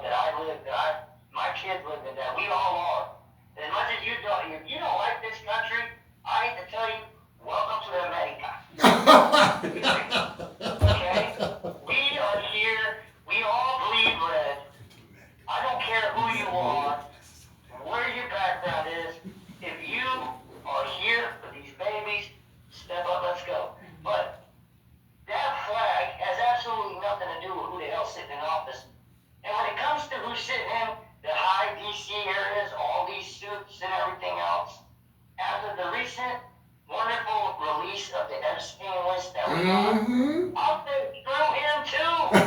Okay? Screw Trump, screw Biden, screw Obama, screw the Bushes, screw Clinton, screw Nixon, screw Reagan, because people, generationally, what are they really giving a damn about as a whole? Are they caring about us, we here in little rinky-dink city of Canton, Ohio, in Stark County? No. These people don't give a rat's ass about us unless they're coming people. So with that being said, we the people can't be dependent on them to do a change for us. We need to focus on where we live and here and now, what it is that we're facing currently. If you want to sit there and talk about what's going on in Washington, take your ass to Washington. If you are so gung-ho and adamant about freeing Gaza, get on a plane and get your butt to Gaza and go help them. If you adamantly feel that strong, but what do you expect the city of Canton to do about it? One thing we can do is like Rodney says, he's will be a mayor of the people. So in that said, you have the vice president who just had a child, and I congratulate him and Usha. Guess what I haven't heard from him though? I've never heard anything about human trafficking. I never heard anything about building up Canton, Ohio Hall of Fame. I never heard about it say, hey, there's human trafficking in the state that I come from. I am the vice president. We need to end the scourge of human trafficking and pick these homeless people up off the street. We're playing games and football games and we got NFL and all that. I never heard from the NFL commissioner about Hall of Fame. So why are you all arguing over people that don't give a damn about you? That's what Why are we wasting our time and energy, people, on arguing and fighting red, blue, Dem, Republican, over people that don't give a damn about you? because they call it a democracy, mob rule. Out of mob rule, you get what do you get? You get a king. You get an emperor. We're a republic if you can keep it, Andrew Jackson said. You're a republic if you can keep it. Let's go ahead and protest to release the dictator. Does that tell you how ass backwards the mindset of the masses have gotten? People, put down the phones. Turn off CNN. Please put down your tablets and the internet. Get back to reality and get your kids outside playing the game. People, learn who the hell your neighbor is. Knock on the door, shake their hand, and say hi if you don't know. And get a village built. This is what it is. This is how we're going to defeat this. And it's going to take a unified front from the masses. That's right. To get off your ass and actually give a damn about where you live first before you try to conquer the world. You can't do it, I promise you. And you can't do this alone. That's what the people say, sir, and I appreciate your words so much. Rodney, these people, I see the people in here from Canton, being from Seattle, went to Oregon, come down here. I'm not here because of real estate. I'm here because my friend died. And in the between time, she had kids that still died. And her sister died this past year for no reason, but dirty cops, people that don't give a damn about you or me, and people that care about money. The goddess, the word money comes from the word moneta. Moneta is called the goddess of money. We got monetary from the word moneta. Get our kids back to learn how to spell, get them how to think, bring them money. If they want to talk about money, bring these kids into Altman Hospital. Build a new cancer center with alternative means, with a new type of pharmacy that's holistically built like the new mayor wants to do. We can bring 100 million. We can bring 500 million. And I'll give you an example for the world that needs to understand and have these kids look at that, not politics. Look at the example of Muammar Gaddafi. Right. Guess what he did? Can I say something? I am a mother, and you are truly right. Without our children, there's no future. Without no future, there's no children. That's all I'm gonna say. And how can, and on that point, in Libya, are you aware why he died?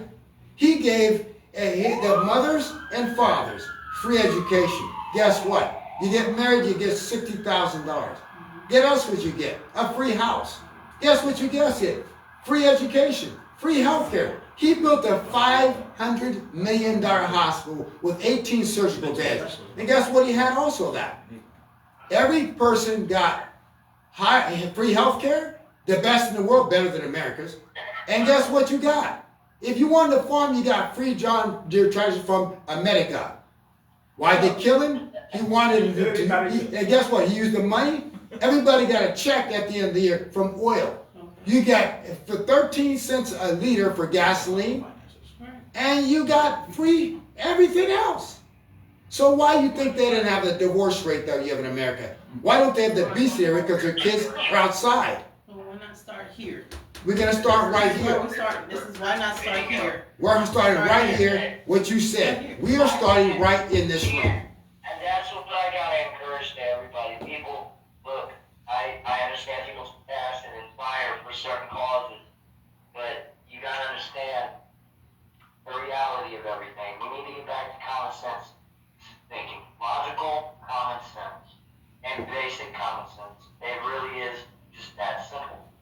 In Oregon, they brought the feds into the police department because they're shooting people and killing people in hospitals. Okay, they brought the feds in.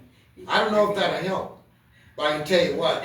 I'm appreciative of your words. No, that's the last thing we need is more system involvement. Yeah, you're probably right too. We need people like you, me, people. People is important. We, the people, need to start being independent like God created us. Like we were given under the Constitution.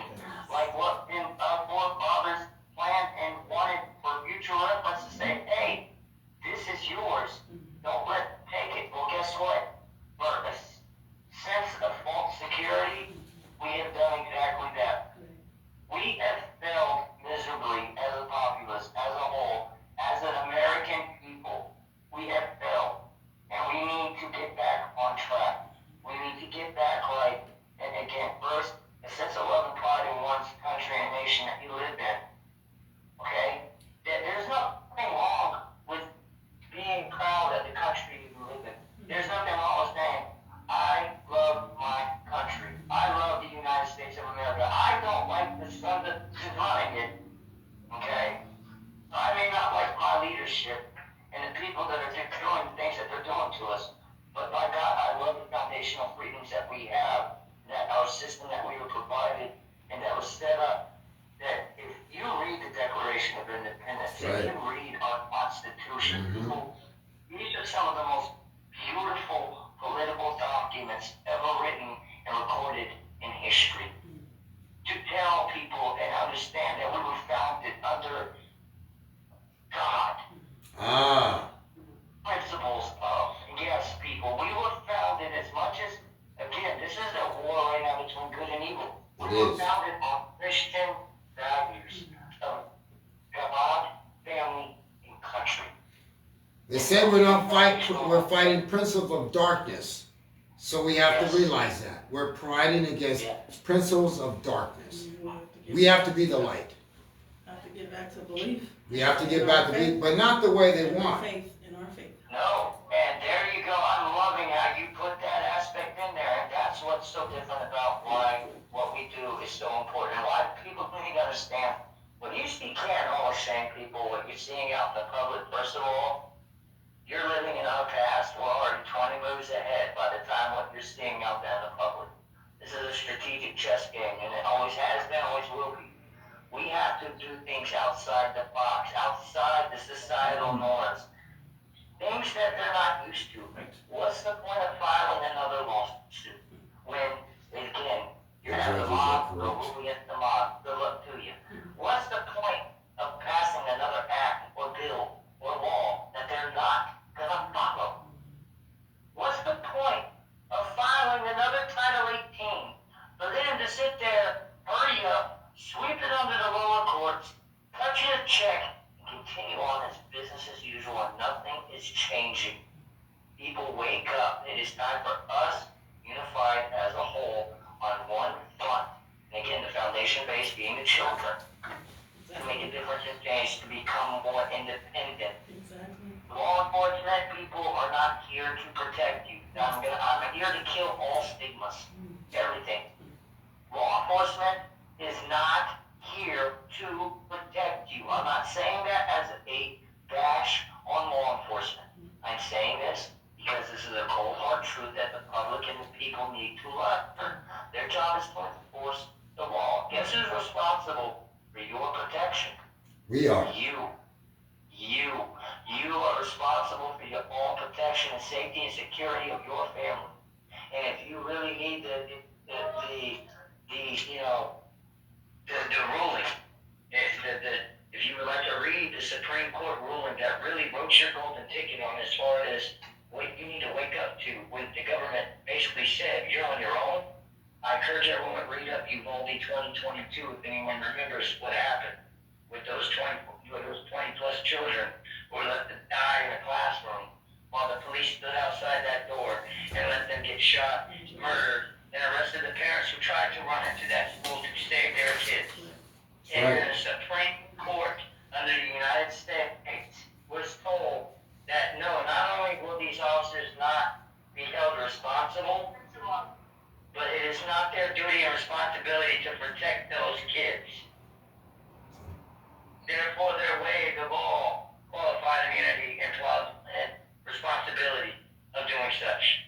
So with that being said, people, your golden ticket's been written that the government, United States government, told you they're not here to watch over you and protect you.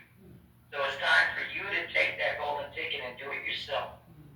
Amen. Build a village, people. Exactly. Amen. I love that. Any words, my friend? Are you still on the line with us? You Josh? still with us? Still here. I want you to give some words because this man, boy, I'm telling you, this is what we need. These type of discussions, we need this. We can bring different things to Canton. Number one, we need to include the family. Like the president says, make America great again. How can you do that without the family? We can't do it funding other countries. We can't do it funding wars. It's got to come from us. Go ahead, Josh. Sir, when you say that the city, like the mayor and the people that sit up there at the council, they don't. If you understand, Canton is really leaking money really bad. They're overpaying for a vehicle. Justin, you remember the vehicle that they got for that? Was it the gas guy or who was it? They paid for a brand new truck for it, a 2024. Okay, actually there were several vehicles. There was the ambulance situation where they just went ahead and passed it without even letting the council sit there. They first of all didn't even follow the policy and procedures that they're supposed to, and to even put it to a vote for the funding, they just went ahead and did it anyway. Jason Reese once again. Also, let's not forget about the $385,000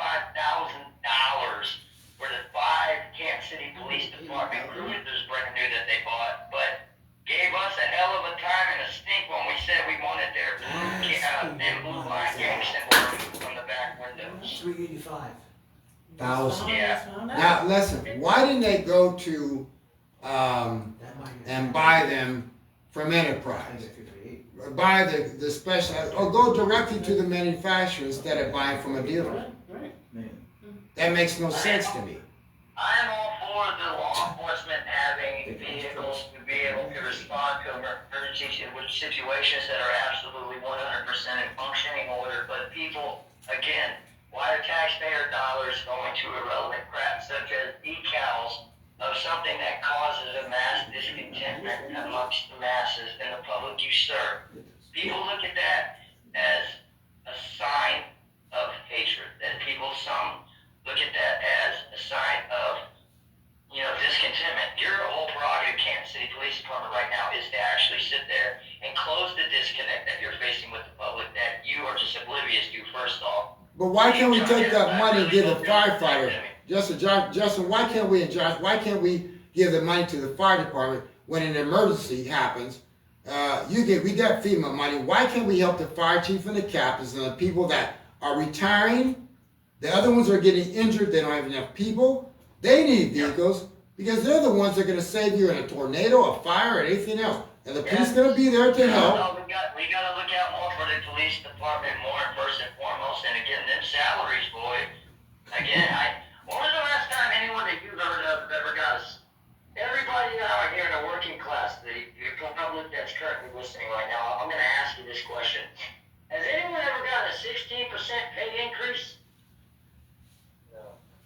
Unfortunately, they're not giving I raises. mean, we'd be lucky to get maybe 50-cent raises, guys. I mean, come on, let's be realistic here. Okay?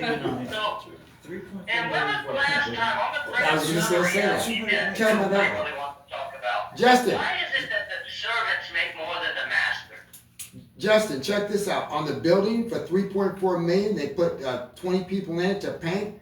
They use the money from the budget. They're expecting a grant back. Have they got it back yet? 3.0 from 3. the. Absolutely not. Absolutely 3 not. million. 20 people painting in the building. 30. Building's 30? Yeah, 30 people. And at 3.4 million, couldn't you take part of that money, create and use a remodel a building, okay, put those people in it and take the other million and use it to pick up the homeless people? You could buy a building for them, a tower, fix it up, and do this and get offset money from the government after, or just the people. Because they Well, want, the once, issue with that is that the properties, like I said, it's not a matter of that we don't have enough properties throughout the city of Canton to be able to house people. It's the issue of is that you have out-of-state, third-party real estate companies or bigwig property companies that come here and purchase these properties by the mass. Black Rock, State Street, and Vanguard. They just did a law in federal court to stop this one. Let's make the- yes, hang on. Let's- Look into the Depository Trade Commission. Okay. We're talking about, I want to fix the record. We're not talking about out-of-state businesses. We're talking about out-of-state landlords for housing.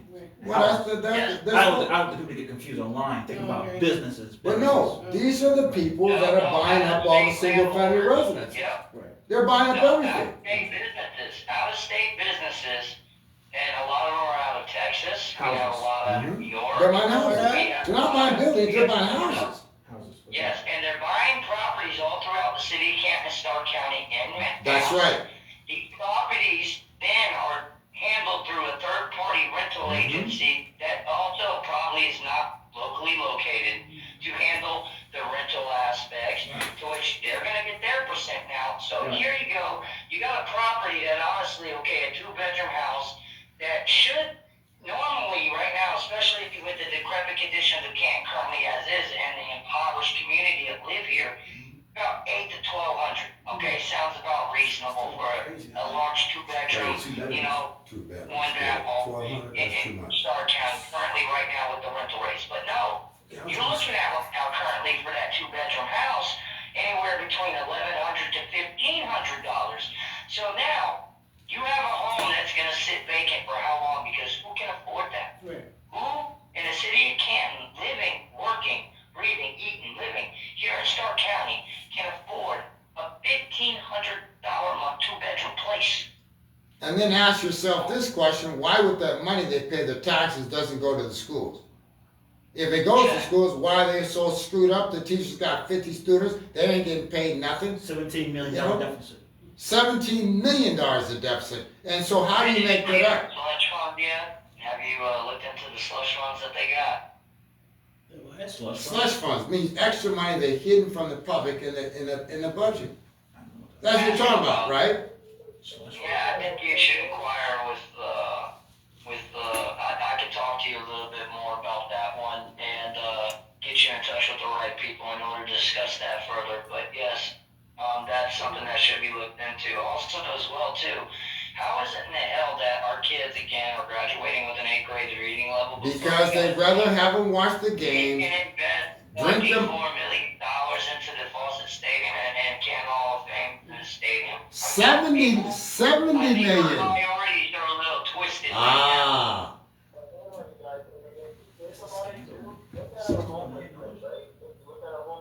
They're not looking at the homeless like they impoverished. No. They're looking at them like they're a money bag. Money. Yep. All they're doing is locking them up and putting the money back into their bill. Exactly. Because they lost that money to build the jail. They lost their whoever their private. Well, no, they actually found alternative resources on that, Josh, to be able to get that 80. It was a little less than 80 million. Wait a They were minute. able to get that like But Justin, why can't they do that, but they can't build a new school in the hood? Why can't they do that?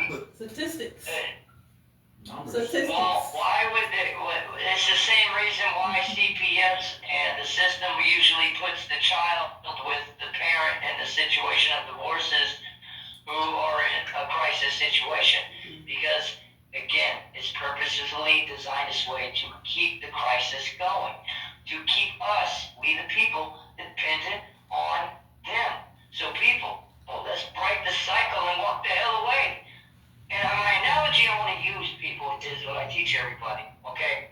We're on a playground right now, all right? And on this playground, we got some bullies, people. And they're playing a game, and here's the kicker. They got our ball. They got our ball. That's our ball. That's our playground. You know what? It's time to take our ball back. No, that's right. Let me ask you this one. Not What's, only would I take my ball back, we ain't going nowhere.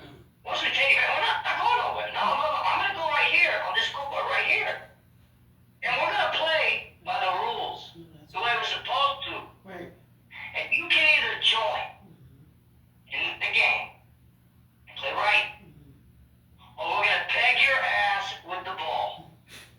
Because we're not running away from the playground no more. And that is the message I want to send to the city of Canton, to Stark County, and anyone else in the leadership, all the way up to the highest ranking David Yost, the swine, I will call him out as this swine. I hope you're hearing me. Cash Patel, I hope you're hearing me. Pam Bondi, United States Department of Justice, I hope you're all hearing me. We're taking our damn ball back. Either you come play with us, or we're pegging your ass with the ball. It's not a game no more. The people are taking a stand. We are getting our independence back, and we're bringing back the Constitution, come hell or high water. And anyone that doesn't like that, welcome to America. welcome to America. One more question. Why does Amelia Sykes and the mayor, they're so buddy, but we can't get money from D.C. to help the homeless. We can't get it to help the hospital. I could bring in, I believe, if they would back it and go to the billionaires in Washington, two ladies, and say, listen, we need $500 million, but we need to finish the Altman Hospital. We're going to make it different. We want people involved. We want holistic healing. We don't want cancer with radiation. By the way, if you look down every couple blocks in Canton, you see a funeral home. So death is big business here. Why? You got crappy water. You got crappy sewers. And I don't understand why we can't have these teachers who bust their tail every day. And again, I don't see how they depend on the tax base, but yet the schools are shitty. And like you said, the kids graduate, they can't read, they can't do nothing. And if you protest the schools, well, they fire the teacher. You know, well, you got the nerve to protest. What would this bounce out with the union? So we can. Well, don't forget, dude. I mean, the parents can't even join in with the good teachers to sit there and fight back against the larger system because then they're sitting there being labeled as terrorists. They're being people. This is the truth. I guarantee you right now, I probably have my own personal FBI agent. It wouldn't surprise me. And that son of a gun probably looks like this every damn morning. I went in there like Tom Jones, but they do set up surveillance on us when we speak out. They will stalk us when we speak out. They'll go on our personal platforms. They'll sit there and try to, open up cases. They'll sit there and try to open up investigations. They'll make phone calls to higher ups. And this is dangerous. It Don't is. get twisted. I'll let everybody know what it is that I'm doing, especially the monster that we're fighting. Remember, we're the first city interactive IoT, Internet of Things, Canton, Ohio. One of the first interactive cities in the United States where they put chips in your clothes, your underwear, like the World Economic Forum they're having right now. What do they say, Klaus Schwab? You will own nothing by the year 2030, and you will be happy. By the way, if you take Charles Clark Schwab, guess who's head now? Guess who's head now? Larry Fink. Who's Larry Fink? Them BlackRock states here worth $20 trillion. They own oil companies. They own every damn thing. And who is the best buddy sitting beside? Well, why can't we? Because we have to And be. we can do that. We can, but we have to be, like he said, we the people. Exactly. It wasn't we the judiciary, we the charlatans, we the people like Hitler. We're not that way. So why are we allowing ourselves to continually put in our mind we are democracy? Yes, the democracy. Why they gotta fool you? Say it over and over and again. Look at the TV and say, "Oh, we're democracy." You're liars. They're con artists. We are republic, liberty, and freedom. Listen, we're not a democracy. Red and blue tell you, "Oh, for the democracy." What did Obama tell you? He's from Indonesia. I met him in 2010. He looks just like me. He got the same ears, big ears, and all that stuff. But I'm telling you, I got respect for him. And with this respect, if they can infiltrate, you got to realize we've been taken over. And I'll tell you this, they can come out, kill me, whatever they want to do. God got my back. Okay, they better watch out when he puts out some weapons. So you have this one. You have Mr. George W. Bush, Sr. He told you who he was. He's from Project Paperclip. He was in Dealey Plaza. You got to realize we had a coup d'etat in America and the military-industrial complex that Eisenhower told you before Kennedy. What happened with Mr. Kennedy? Why 4 million people died in Vietnam? They can check their true history. They fool you all the damn time. They won't tell the veterans why they died in the Vietnam War. Well, a woman named Madame New, her son got murdered. Her husband got murdered. She was over in visiting Nixon in America. Okay? If you kill a woman's son, guess what? Why they did surgery on Kennedy? You go back with Dealey Plaza. Who is there? The Lady Barbara. Okay? You got George W.H. Bush, whose name is George W. Sherf. He came over with Project Paperclip. Look it up. Now, what did you have after that? George W. Sherf told you, we won't get our New World Order. Remember that in 1945, the Germans surrendered. Okay? We had already bombed the Nagasaki and Hiroshima. Now, what else happened? Arlen Specter was there. Who told you that? Mr. Trump, your first term, you cannot release those documents. Now, here's the other part, I tell you. Nobody knows this. You had the state of Israel formed in 1948. Mr. Kennedy would not give them fissile material, nuclear weaponry. So thereafter, Ben-Gurion was a German Ukrainian. The other ones over there that are controlling our country are German Polish. You had Mr. George Bush tell you, if the American people ever find out what we were really up to, they will lynch us on the spot. So you got one president from Germany. George Bush Jr. is not from here. Obama's not from here. So why do they think they want to tell you, we will get there, our New World Order is to take over America, the coup d'etat, why you lost everything. You lost Kennedy, you lost Martin, you lost John F. Kennedy, or Robert F. Kennedy. Robert F. Kennedy was going to make Martin Luther King his running mate to kill the civil rights movement. Now, unfortunately, you got zealots of all parties. You had a coup d'etat in America, a takeover. After that, what'd you get? Vietnam War, 4 million people died. Madame New planned the assassination of John F. Kennedy in 22 days. He used Nixon. He used Arlen Specter. He used people. The CIA is, they're going to get mad, try to kill me. I don't care. Okay, God got my back. I'm telling you today, God got my back. They come after me like they did the American people, sir. They took us over. It was a coup. It was a coup in America. Why do you think they're taking care of other countries?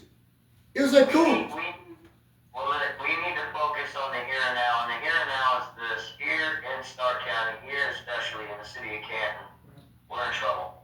And I don't give a damn what anyone says. We are at a pivotal moment here and now that we can either go down in a sinking ship or we can make a difference right now. And it's not a matter of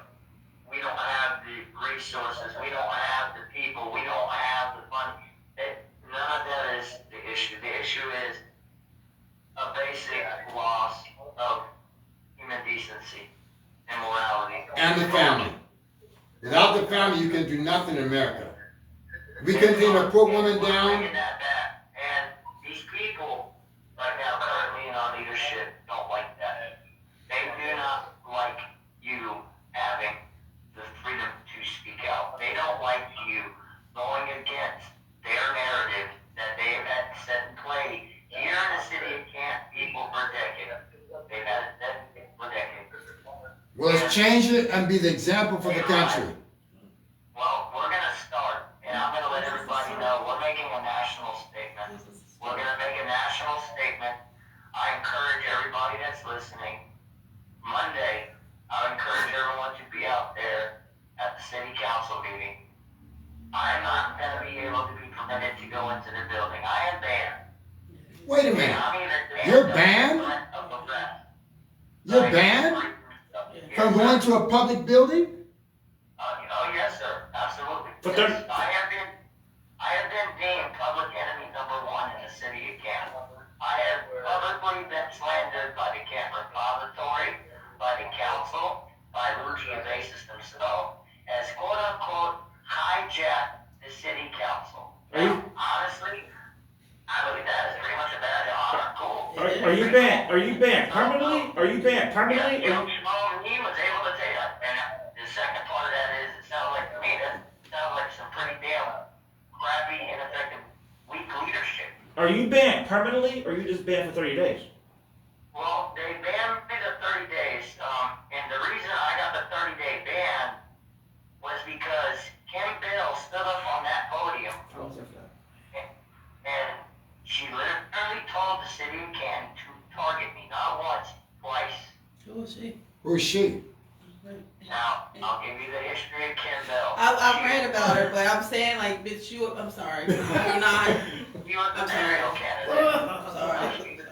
Believe it or not, I know. I fully encourage everybody to go ahead and confront Kim Bell on her racist bigotry that she has plagued the city of Canton for years on. And I will publicly put that out there, even under the threat of arrest by Mr. Jason Reese himself, which I will real quick grab his beautiful letter he sent me on Friday, stating that that night that Kim Bell threatened me to tell the city of Canton to target me, a national advocate, a single father who has children to worry about, who already has a massive conflict with those that she's speaking of to target me, who has already threatened me, harassed me, slandered me, assaulted me, charged me, conspired against me to do such, and you're going to tell these people to target me. So they're trying to put a target on your back? A complaint has been filed to this office by Miss Kimberly Bell. The complaint alleges that you made Miss Bell believe that you would cause her physical harm by following her out of the city council meeting and shouting and harassing abusive language which made her afraid. Now people, when she said the second time to target me, not one point of order was called by a single member of council. Not one person in that audience spoke out and said a damn word in my defense. And I'm supposed to sit there idle and be quiet after they have now, for the third time, let this woman speak since banning public speaking and vouching for her to go up to that podium to speak for the third time. That's dangerous. That's very Says the dangerous. racist, yes, says the racist, keep my name out your mouth. And I had the gavel hit on me. And I was the one who was given the warning by Mr. Luigi Basis. And I encourage everyone to go watch the video. It's on my platform. And to which I stood up and said, I can't even defend myself. I can't even retort. And as I walked out the door, I said, not one point of order. And then she sat there. I walked out. She continued to speak and said, you know what the problem is. I was like, yeah, you. And I was leaving. And I left out the city council. And I was walking out the front door on my live still. Guess who followed She didn't. Question. One bell. Question. And What was it? following out. You remember they targeted a senator of Congress, a female? She got shot, had brain damage. I forget her name. They targeted. People were saying rhetoric about they wish this person was dead. It's a female. Minnesota senator. Yes, they got. I actually encourage people to look into the story of Miss Nancy Schaefer, who is a martyr for the cause and on a Warrior Foundation based in principle of who we live the legacy of. Nancy Schaefer was the one back in the late 90s that was going to shed to light everything as far as the family courts, Title 4D, 4E, CPS, and everything else along those lines and what it's literally doing as far as the trafficking aspect. Really? Her and her husband both were murdered. It was a murder-suicide is what they claimed in Midland Beach. She was murdered because she was about to drop the bombshell of a lifetime that would affect the pockets of many. We're talking $9 billion a year alone here in the state of Ohio. That's the ticket. $9 billion? With a B, sir. With a B. So, Do you understand how many people this keeps employed? You gotta think, okay, it's not just CPS, it's not just family courts. You got the judges, you got the magistrates, you got the bar. Now you got CPS, you got the caseworkers, you got the supervisors. Oh wait, we got the contracts for those that are in the crisis situations. Okay, now we got the contracts set up with this mental health organization. For you to go get a mental health evaluation at or to go get counseling. We got this set up with this agency in my house for you to sit there and take your parenting classes. Then we got contracts and bonds through the state. Oh, wait a second, you're a drug addict. We got this drug abuse counseling agency that we want you to go to take group drug therapy and also take your drug test color coded. Oh, wait a minute, you're on probation. We have this officer to oversee your ass while you're doing the probation and the money's collected in the process of being on the probationary status. Oh, wait a minute, we got the law enforcement that has to enforce all of these things and policies that is entitled and stuff. Do you see the pattern? Do you see what it keeps doing? You see how many people that this systematically employs? People, we need to take our fault back. Break the system, build the village. Stop depending on the government. People, if you are in a co-parenting relationship, and you have a father in the household who is active in that child's life, walk that away from child support. Write a letter, tell them, screw you, we made our own financial responsibilities regarding our children, we don't need your involvement anymore. If you are deciding as a couple that you don't want to no longer be a couple, but yet you do have children involved, do not go to the court. Write out the dissolution and co-parent your children. Damn a court, damn child support, damn a stipulation as far as when it is that you're able to sit there and spend time with your child, hear them talk and associate with them, and learn the value of what is in the best interest of the children. Stop giving these attorneys and lawyers and judges and guardians and caseworkers and supervisors all this damn money that they shouldn't have. People, you are paying an agency that systematically and nationally has a success rate of 15%. Right. 85% of the time they get it wrong, and why are we paying these people billions of dollars? I'm sorry, Justin. I need to grab my charger. No problem. question. What is kind of Amelia Sykes? What does she do? Why is she so close to Mr. Shearer, the mayor? They're again part of the Friends and Family Benefit Club here that they have in the city of Canton. Would you even ask that question? Why would you even ask that question? Because you think you gotta, if you don't expose the DC that has billions of dollars that come in trillions, basically.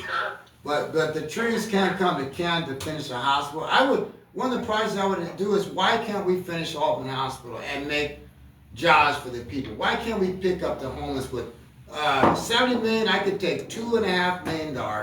I get a grant. And the other thing, why would we listen to a police chief? I know the police chief do things, but what about the fire department? How about cleaning up the corrupt cops, getting the ones out?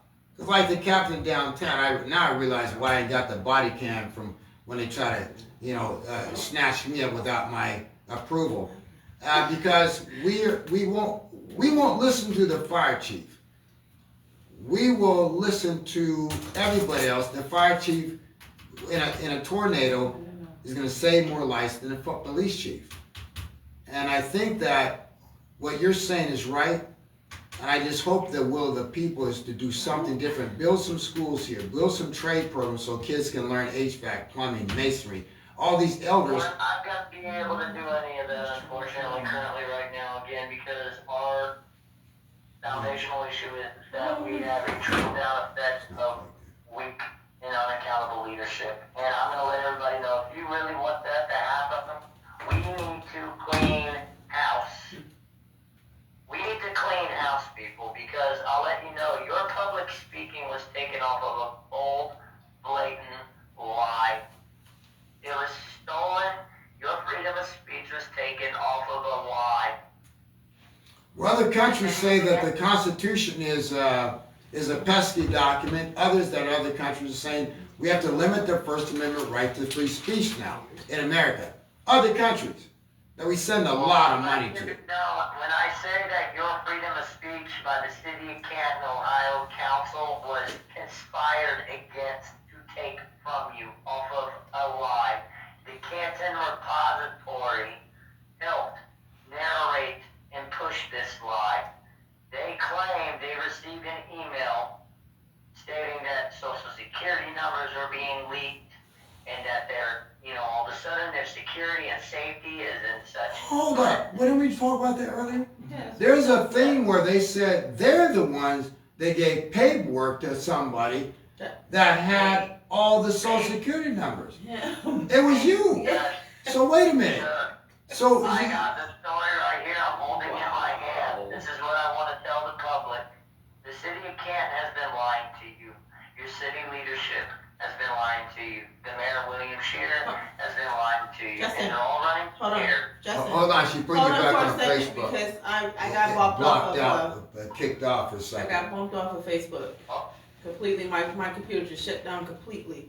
And Come back up? the battery is full and everything, so I don't know. You know what that is? Mhm. They have an IT It's department called downtown. shadow banning. It is called It's shadow shadow banning. They I don't shut like it down. I don't even do it. You're getting too many likes on Facebook. They're We shutting it can help down. you with that. That's what they remember. The city of Canton has an IT department. I want to share with this one real quick, Justin, if I may. I believe that the IT department is helping the trafficking in Canton. Because they can, Patrick Barton is 100% a part of it. Lindsey Trent is a part of all of this. You got Chief Gabbard is a part of this. Captain Broker is a part of this. Captain Marino is a part of this. Andrea Perry is a part of this. Gia Basis is a part of this. Mayor Shear is a part of this. Of course, he is. Jason Reese is a part of this. but they have $1 million for IT. $1 million in the budget. Was it this year? $1 million. I don't know why they're giving them that much money because they sure as hell don't know how to find video footage in their city, on damn city building for shit. Wasn't it last year $1,080,000? You think this year's $1 million? Is $1 million too What for the? for the IT? Yeah, 1 million. A little over $1 million. $1 million? I could That's it. hire a guy. They said they added another million to beef it up. Well, listen, I could hire a guy that's an expert. He lives in Georgia, where Peachtree funding came from. He's a major hacker. He worked for Verizon in the government surveillance program. He's a crook, but he's a master at IT. See, he is small time, but he's master on the government surveillance. And guess what? I could pay him $500,000 a year and save money and be better than anybody down there. I tell you. There was no security. There was no social security numbers that were leaked. That's the truth. And I'm holding it in my hand right here. I have the email that they're claiming was so detrimental and threatening to them. It's 11 pages. And I also have it on record showing that the very next day that they received the email, and the reason why I know what day they received it is November 10th. Follow the timeline.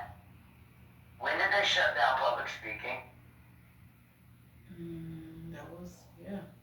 It was that very Monday after. They received this email on November 10th. I sent my response to this very set email right here on November 11th. And to which I stated in quote that you have no ties to us. Quit mentioning us in third-party reference, by first-party reference. Quit mentioning our other constituents or platforms. Don't mention us, tag us, message us, call us. You have nothing to do with us. We have nothing to do with you. This woman is mentally unstable, and we've been telling the city of Canton for months that this woman has been coming at us aggressively, harassing us, harassing victims. And they didn't listen. And in fact, instead of listening to us, they instead used that to try to spend their energy and effort to try to tie her into my platform and my constituents and my movement and hold us in a negative light as, this, threat. They constantly want to make me to be a threat to them. I want to cause them harm. I'm such a disruption. That's the narrative. And I have the email here, guys. I have 50 copies printed out. I'm going to be passing out on January 26th, 7 p.m. to the masses, free of charge, for everyone else to read. There were no social security numbers being leaked or threats of. It is 11 pages of complete psychobabble horseshit. Pardon my language, but that's the exact definition of what I'm holding in my hand. The only threat I will tell everybody that you will receive reading this email or to the City of Canton Council that they use this as their foundation of this threat is that maybe you might lose some brain cells reading the damn thing because he can't understand where the hell this thing's going because it is everywhere, all over the damn place. A bunch of psychobabble, incoherent rant that makes no sense, written by someone clearly that is not psychologically all there, that needs help, treatment. You still there? And yes, sir. Oh, that's Josh. He's still cooking. So, Josh, we need some food. What do you think's gonna happen with this this whole city, Canton? Can we get some money here from outside sources? All these people coming to rebuild manufacturing. Why can't we have some of that in Canton? Or is the city against redoing that? Any of that? We don't have enough people, that's their issue. Is that again? They're not going to listen to just a few guys. Listen up and listen to that good. You guys all here in the city of Canton need to get off of your butt and get your butt down. 60,000 people. It's 60,000, y'all. 60,000 of y'all. 60,000. Get to the councils. Get more invested in your community. Volunteer. Find out what needs help and who needs it. Learn who your neighbor is. Again, build the damn village. People, I can't stress this enough. That's how we win. They're going to ignore one or two or a dozen, but they sure as hell can't ignore standing room capacity, nowhere to sit down in that whole damn chamber filled with the masses to confront them. You can't ignore that. That makes a hell of a statement. And the more people know the truth of who your leadership is, who's weak, they're unaccountable, and they're corrupt. And the more they know the truth about this, the better. And I'm going to wake the masses up come hell or high water, and I'm going to do this on the 26th. I'm passing out, again, over 50 copies of the email that they received. I'm passing out the timeline chronologically of Kim Bell, standing on that podium claiming that all you white women, all you white men, you're all going straight to hell. Wow. She said that? All of you. Okay, sir. She actually said that? I'm going to hold it in my hand right here, if you'd like to write it down. Journal entry number 112, page 457. Oh, wait. Hold on. November 4th. Oh, hold on. 57. You got it, Jesus. Go ahead. I'm sorry about that. Okay, it was journal entry 112. General entry Page 112. Yes. Page 457 Page 457. Okay. of November 4th, 2024. Wow. To which instead it reads, and quote,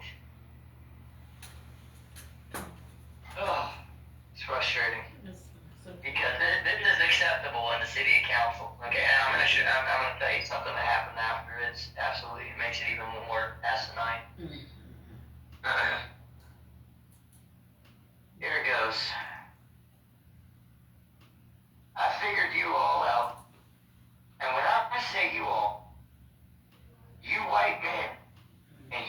women. Y'all are going straight to hell. You're all going straight to hell. That's crazy. You didn't have to say Then, it? after Miss Bates says this, do you think she got a point of order called on her or a gavel hit? No. Guess what she got for that? What? Thank you, Miss Bell. Wow. I think in one respect, they hit people upside the head. In the other respect, it's racist. You can't unite a people, a whole bunch of people, a city. You're going to divide by race. They shut Well, us I'm down. also going to encourage you to read up on County Proceedings, Journal Entry 110, Journal Page Entry 82, February 7th of 2022, to which, again, is another completely racist, bigoted rant. This has been going on for years from Kim Bell, and behavior like this is perfectly acceptable. Yeah, but she's never run for mayor, she's never got it. You're dividing instead of uniting. That's the But problem it's okay here. for her to park. It's okay for her to park at the city council parking lots on Monday nights for the city council meetings. Because what they're doing, sir, is they're using her. They're Yes. using her to keep in power and to keep And don't division. forget the police escort too that she receives now, courtesy of the city of Canton. What? Department. What are you talking about? What do you mean she gets a courtesy escort? She's not even an elected official. She gets police escort out of your city council meetings because she is so petrified and afraid and threatened. She gets a light escort out of taxpayers' money? She gets multiple officers escorting her out of city council to her vehicle every night. Okay, City to a council car meeting. vehicle. I'm about to say. Yeah. But it's still an escort. It's overtime to the cops. That comes out the Your city tax budget. dollars is getting paid to take Kim Bell to her vehicle, people. Right. While she says all you white people are going to hell. Don't you love the hypocrisy of the city of Canton? Well, see, that's keeping the races divided. She's that's what the hate comes from. I wouldn't be surprised if you're gonna find out she's getting paid a fat salary from them anyway to keep division going. This is how they use that. What do they call it? The Hegelian dialectic. Okay, cause a problem, then you come up with a solution. Several Okay. family businesses throughout Canton. There was recently a shooting in one of her family's barber shops where someone was That's right. I heard about that. I'm on him. recently 2 months ago was criminally charged for chasing down a mother and her daughter down in a Walmart parking lot. Yeah, Also, that's what it was. turning it into a race issue once again on that. But again, she's the victim goat. again. She was the victim again. So people, are we noticing a pattern here? And this is what the city of Canton caters to. But she's being used. I wouldn't be surprised, sir. She's being paid already to do this. You don't see it on the books, off the books. She's being paid. It would shock me. It would shock me that these people are getting paid. They have people like that. Like January 6th, they talked that mess about one guy, maybe he did something. But guess what? There are FBI agents in the crowd. All these things you see that when you see these kids shooting each other, I ask the question, where's the gun factories that they have? Where's the bullet factories? Where's the gunpowder factories? How are these kids getting these guns? Oh, it's from the parents. No, it's not. In Chicago, the police were dumping crates of guns in alleys. Crates. A MAC-10 is a military weapon. An Uzi is a military weapon. That's a tanker's weapon, both of them. How are these kids getting those things? Is it because of hate? They want to really have a civil war here or across the country? What for? To kill people. You gotta realize it's a matter of population control on the big part. That's a conspiracy. No, it's not. We need to wake up and realize the truth of the matters of what's taking place currently. I encourage everybody. Sorry. I I'm sorry, that's Justin. all good. Okay, I'm just encouraging everyone to start waking up to the realisms of what's happening around you. We need to all stop living in this delusion, okay? And we need to start being honest. They forgot about that term. Honesty in politics? That's the hard part. You see, when it comes to accountability, and that's the main thing our leadership here is absolutely petrified of, and I will call them all out. They are cowardice, complicit, and absolutely petrified of accountability. And with that, with accountability means that you have to first admit, damn it, we have a problem. And it takes a lot of courage. It takes guts.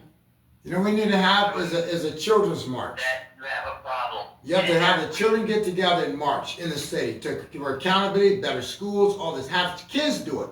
Have the parents shut up and stand behind, turn the phones off, shut the phones up, they say. Have a day where they spend with families and so forth, you know, and do this the right way. Because you have a chance in Canton. We will be out there en masse, January 26th, 7 p.m. We will be out there on behalf of myself, Canton Shane, Josh Brown fighting for his son to come home. Tyreek, we love you. We hope to God that you know that your father loves you, and we know you do. A friend of ours named Yolanda, we first started when I first got here. Her kids are still gone from CPS. We used to have things in the library to help meetings, to help mothers who had their children taken. I used to do that in Oregon. You know, I've had foster kids of every nationality you can imagine, races, black and white, because we care. We need the fathers to stand up to mentor these children that don't have fathers. We need to be honorable to the mothers that sacrifice, go to work, yet they're not appreciated at home. They say the value of mothers that work and do stuff at home is worth about $150,000 to $200,000 a year for just what they do as wives and mothers at home. We need to start back honoring the mothers, honoring the grandmothers that used to care for the mothers, the second generation of education and love. Now we put them in nursing homes that get closed down by Canton because they're no good. They don't feed them. They don't do nothing. They have lost the love of their elders, their grandmothers and grandfathers. They gave the wisdom to the children. Families used to eat together. Now they give them microwave food, don't give a damn if the mother's got to work, tired as hell, daycare, taking care of the kids still, and the fathers are off in the bars. They need to wake up as fathers. They need to start thinking about God and the seed that made the womb carried the seed to make that child. They forget about that. They think it's about the seed. It's about the womb. If you don't protect the womb, how can you have more kids? You'll traffic the people, put them in the titty bars, strip clubs, and say, hey, I'm going to go look at you naked. What about your daughter? Do you want to see her there? Would you want these men? They need to boycott these strip clubs. They need to take the alcohol, the Jose, and stop it. They need to start being one to another. Stop discriminating against your Mexican brother, your brown brother, your Chinese ones here. Do a march. Stand up. Make the children march. And guess what? One day, turn off the phones. Show up. Turn off the tablets. Because guess what they're doing? They're radiating our kids to death. They call them screenagers.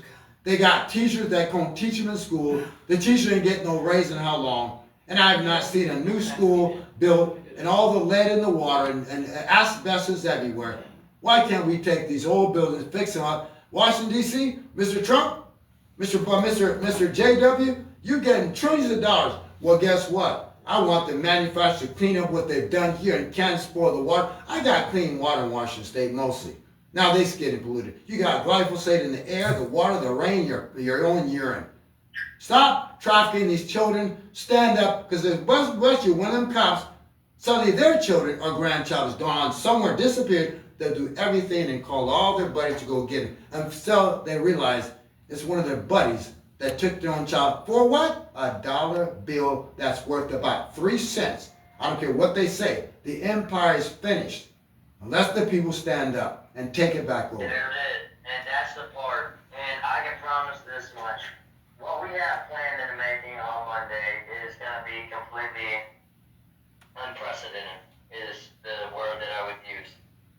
It's not going to be normal by any means. I can guarantee that I most likely will be looking at massive retaliation for this.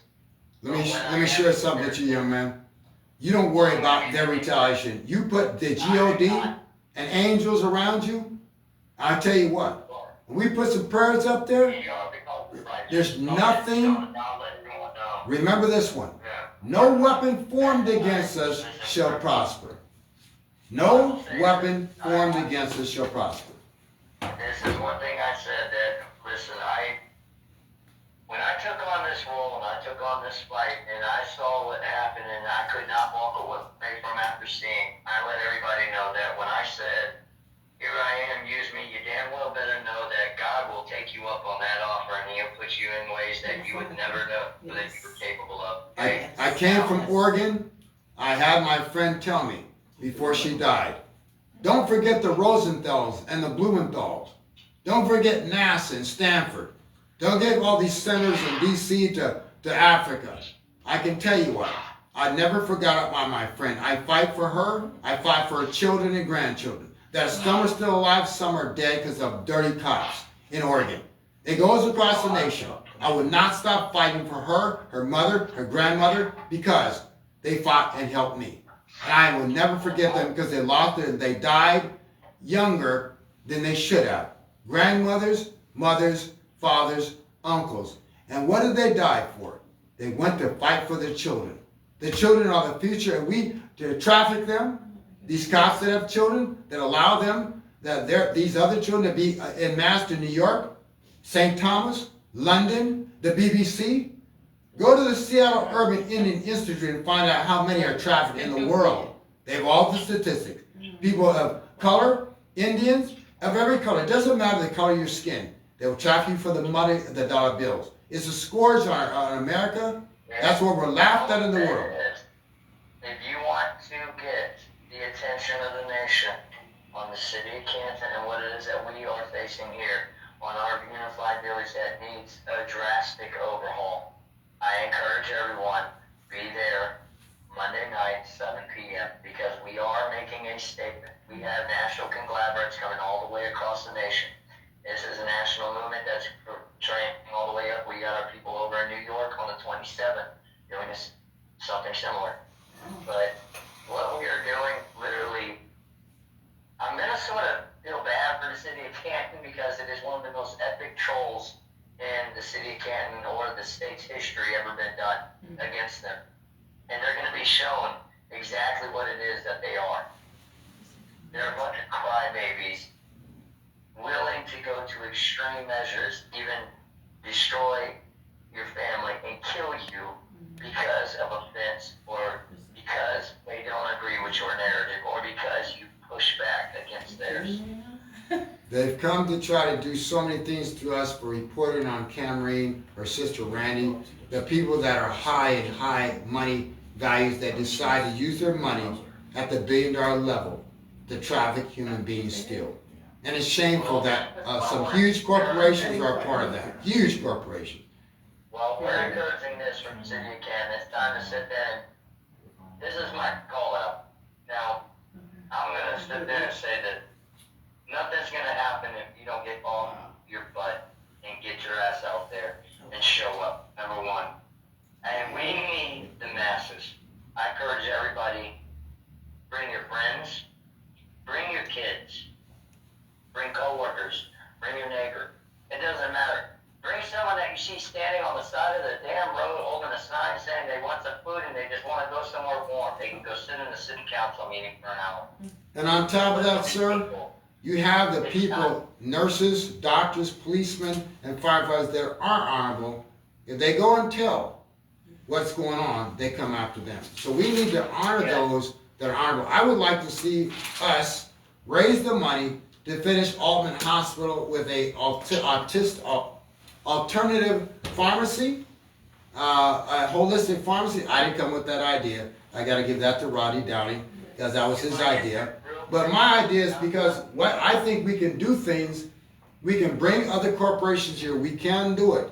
If we choose to, we got to clean it up though. We got to honor our children. Here's a chance again, if I can finish real quick on this on the 26th, what we're encouraging. All right, our Warrior Project is encouraging everyone not to just show up. We want you to show up to make a statement, and we don't do it and waste our energy, time, resources, and on just something that's not going to do anything, something that's going to be, the same thing everyone else does, something irrelevant. No, this is going to be something different again, completely outside the societal norms that is going to attract a lot of attention if done correctly, and a lot of people there to do it. I need everyone to, number one, show up with a video camera, show up with your phone, go live, share it on your platforms, tell your friends. Number two, I will be making a public apology on behalf of the Canton Hall of Shame platform to the city of Canton, to all the leadership, to all activists and advocates that supposedly or may be offended or have been offended by our approach, our tone of voice, our volume, or our language in the process of advocating in our fight for kids and families. We're encouraging everyone to bring the following items. If you have them around available, we're looking for pacifiers, we're looking for diapers, also adult diapers, preferably Depends. We're looking for, what was it out there? Oh yeah, puppy pads. Yes, yeah, I'm dead serious. We're looking for all the above. And last but not least, preparation H. Let me have our guy there. You still cooking, Mr. Josh? Yeah, I'm still here. Okay.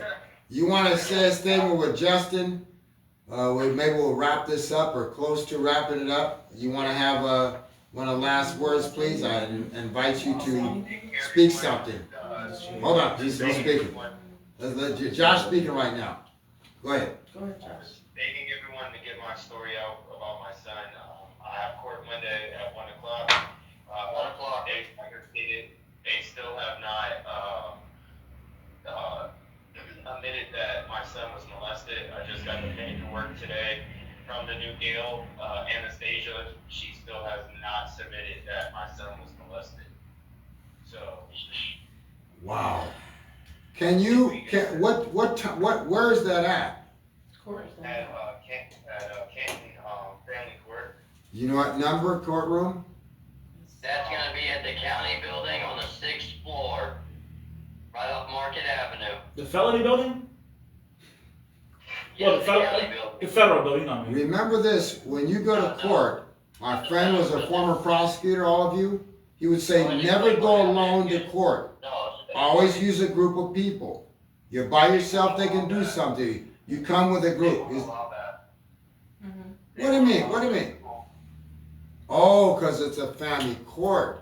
But wait a minute. Or in Oregon, you could still go to family court and have some supporters in the stands. We couldn't say much, but you could have supporters. Are you telling me in Canton you can't have anybody? The Stark County Family Court Division is closed off to the public from being able to sit in the court proceedings and view. And good luck trying to get your transcripts. And you're not allowed to record, by the way.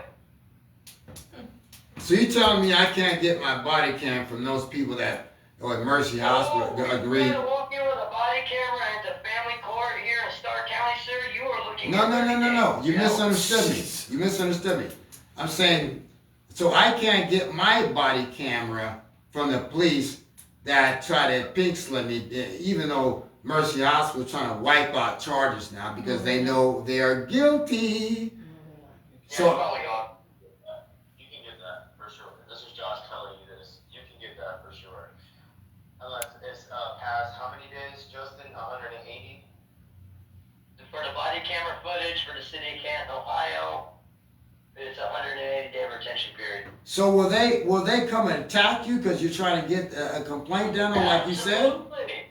Sure thing, they would. Would you like to see what happened to me January 2nd? Would you like to see the gaslighting that they do to me every time I go down there to try to press charges? Yeah. Oh, what about when we tried to go file a grievance over there at the actual CPS building itself? How many fucking all available, pardon my language, come and attack the hell out of us again? They tried to kill us. They have tried to literally kill us, people. But yet, don't get mad. Don't yell about it. And please don't curse. How dare you? Let's, Mr. Mayor-to-be, Mr. Rodney Downey, you want to speak about this? A word, please?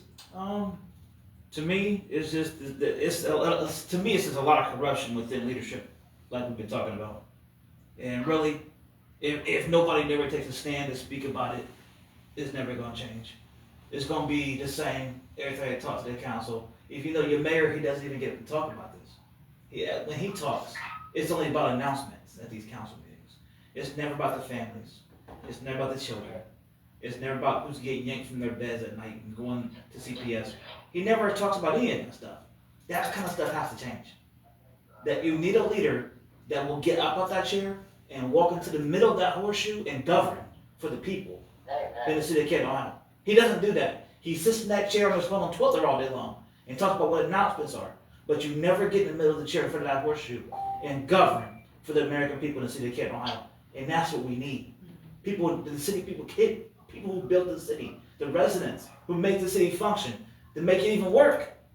You need to fight for them. That's what we need. This ain't just talk I'm doing. I can sit back here and talk all day and blow smoke in your butt. You know what I'm saying? But I'm genuinely saying we need to, I can't shut up in the horseshoe and be like, okay, council, I this and I that, I this and I that. No, I need to govern. I have to get up and talk because that's what you elected me to do. That's what you elected me to do. The half of the population got to vote for me. They're elected because they want you to speak for them. You got to be their voice at the end of the day. These people are mad because you don't listen. And they're tired of talking to the back of a head. They're tired of sitting in the back of your head. These are voices talking. These are people's personal problems in their families. They're dealing with 7 days a week. These people act like they don't know what that feels like. But if it was them living like this, it'd be crazy. They'll go nuts. Hey, it's louder for the people in the back. And question, last one, Miss Utisa Dixon. I'd like you to say that. We'll say a quick prayer. We'll close out. What you have to say? No, I want you to make a statement. You're a lady. You're a mother. You've seen things. By the way, trafficking helped take one of your children a long time ago. We want to deal with that because ministers were part of that. Of the clergy. I want the people to know your thoughts. You're a mother. You work. You do things. You're taking care of kids by yourself in many cases. I watch you. And people like good men will try to stand up for you and your family, all of them. Amen. I'm one of them. I'm one of them too. Come on, man. You got this. You got this. Breathe. I wouldn't be here if I didn't think that this was important. I think children, I think all of us, you matter. I keep saying that, you matter. And if we just keep letting them do what they want to do to us, then we'll be nothing. We are a strong, individually united. We're united. I love all people. I come from so many different backgrounds. I've been through so many things in my life. And God has put me here for a reason, and I'm going to use it. And I want to help. I want to help. I'm going to stick beside Rodney. I'm going to stick beside Mr. Gill. I'm going to stick beside Justin. I'm going to stick beside Josh. And whoever else needs our help, I am here. I'm not going anywhere. We honestly need to come together. And this is a good, this right here, this man right here, I've known him for 20-some years. He's ready and he's willing. He wouldn't put his line on the neck. He would not put his neck on the line. I wouldn't put my neck on the line. Mr. Gill wouldn't put his neck on the line. Justin or Josh wouldn't put this. You know what I'm saying? This is real. We need to wake up. Let's get Canton, Ohio back. Let's get it back. Not only for us, but for our children, because without our children, we don't have a future. And without our future, we don't have our children. I love my children. Amen. I like that. Amen. Before we go, we're going to say a word of prayer to the Almighty God, and whether the people believe or not. Just take a moment, bow your heads. Heavenly Father, we are a group of people that have lost our way. And we need to unite like you united. I imagine if your mother, Mary, were to be here and had her child traffic, your son, where would we be? All the mothers who lose their children that lost hope because nobody looks for their children, traffic from here around the world, for blood, guts, sex, whatever it is. I asked you to give us the temerity, the power to unite, for parents to be parents, for children to be loved, for schools to be taught, for preachers to really preach the truth, not accept the offering plate of the 501c3. I ask you to give us strength, power, and love. Give us wisdom and knowledge to take on the enemy, the devil. We are fighting against principalities of darkness. We want to be the light. Unite us in Canton. I ask for those who are strong out there, fighting for justice, doing the right thing as nurses, doctors, policemen, firefighters. I ask you to bless Canton with something more than the Hall of Fame. We call the Hall of Shame. I want to pick those people up from homeless and give them houses. Make them productive. I ask you, in the name of your Son, give us a blessing and an honor to stand up for you, stand up for a republic for which it stands, one nation under God, indivisible, with liberty and justice for all. I thank you, Elohim, your Son, for every religion that they believe in you and touch one another as Americans, not divided, but united. I ask you tonight to bless everyone in this cold snap. People homeless in heating, places of heating, they should have homes. Apartments they could have. Children that are worried about their parents. Children that are freezing. We need that, not in a supposed to be rich country. Ask for the leadership of Canton, Ohio to straighten themselves out. Police, firefighters, everyone to do the right thing. The leadership of the mayor's officers and city council. Bless them. Stop dividing and conquering. Rich against poor. I ask you and thank you for this time this evening. For all those watching on Facebook, I ask them to take the time to say thank you. We ask you in our Lord's Prayer for our daily bread. When we get it, be willing to give a little piece, a crumb to somebody else. All the fathers that are working about their children, Justin, Josh, people, myself, the mayor that wants to be mayor, that wants to work for the people, I pray that you send him angels and all of us to stand beside in a country that's losing, the empire is being lost. Bring money, bring those things that will elevate the people, pick up the city, and do it and be an example for the nation. I thank you for this time tonight. All the strong men and women that have been on this line, those listening, I pray that their safety in this time of storm, you said it would come, but no weapon formed against us shall prosper. We just need to stand up, have faith, and believe in you and believe in us as a family. United States as we stand, not divided. We are a republic with liberty and freedom if we can keep it. Thank you. Thank you and thank you.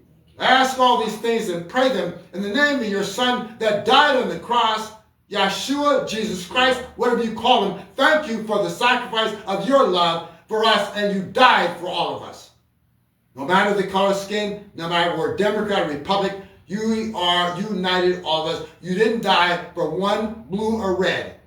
Thank you for the children, for the parents that love their children, for this man that tells the story bold enough to tell it, for Josh and Justin, for Utisa, and my friend here, Rodney Downey, for myself and those that I work for, that I love and care about, for my past clients, for all of them, disabled, whether legs or not, they all have gifts.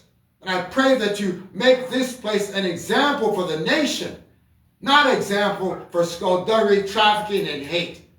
I thank you once again for giving us sunshine. You determined to give us red and sunshine for the Democrats and not the Republicans, and not the Democrats. What would we be? You reign on the just and the unjust. Let us stand and be a nation. Let Canton, Ohio be a people united together. I thank you once again on this Friday evening. In Jesus' name, amen. Amen. Amen. Thank you, guys. Thank you. Thank you, Justin. Thank you, Josh. Thank you, Josh. Josh. Don't keep in touch. Let us know what's going on in that hearing. Yes. You same way, Justin. Let's teach brother. Let everybody know. Tell the youth, stand up. Let's get you some new schools. Let's get you some good programs, not just the sports. While they corrupt, they give you the games and corrupt the wrong. God bless everyone. Thank you.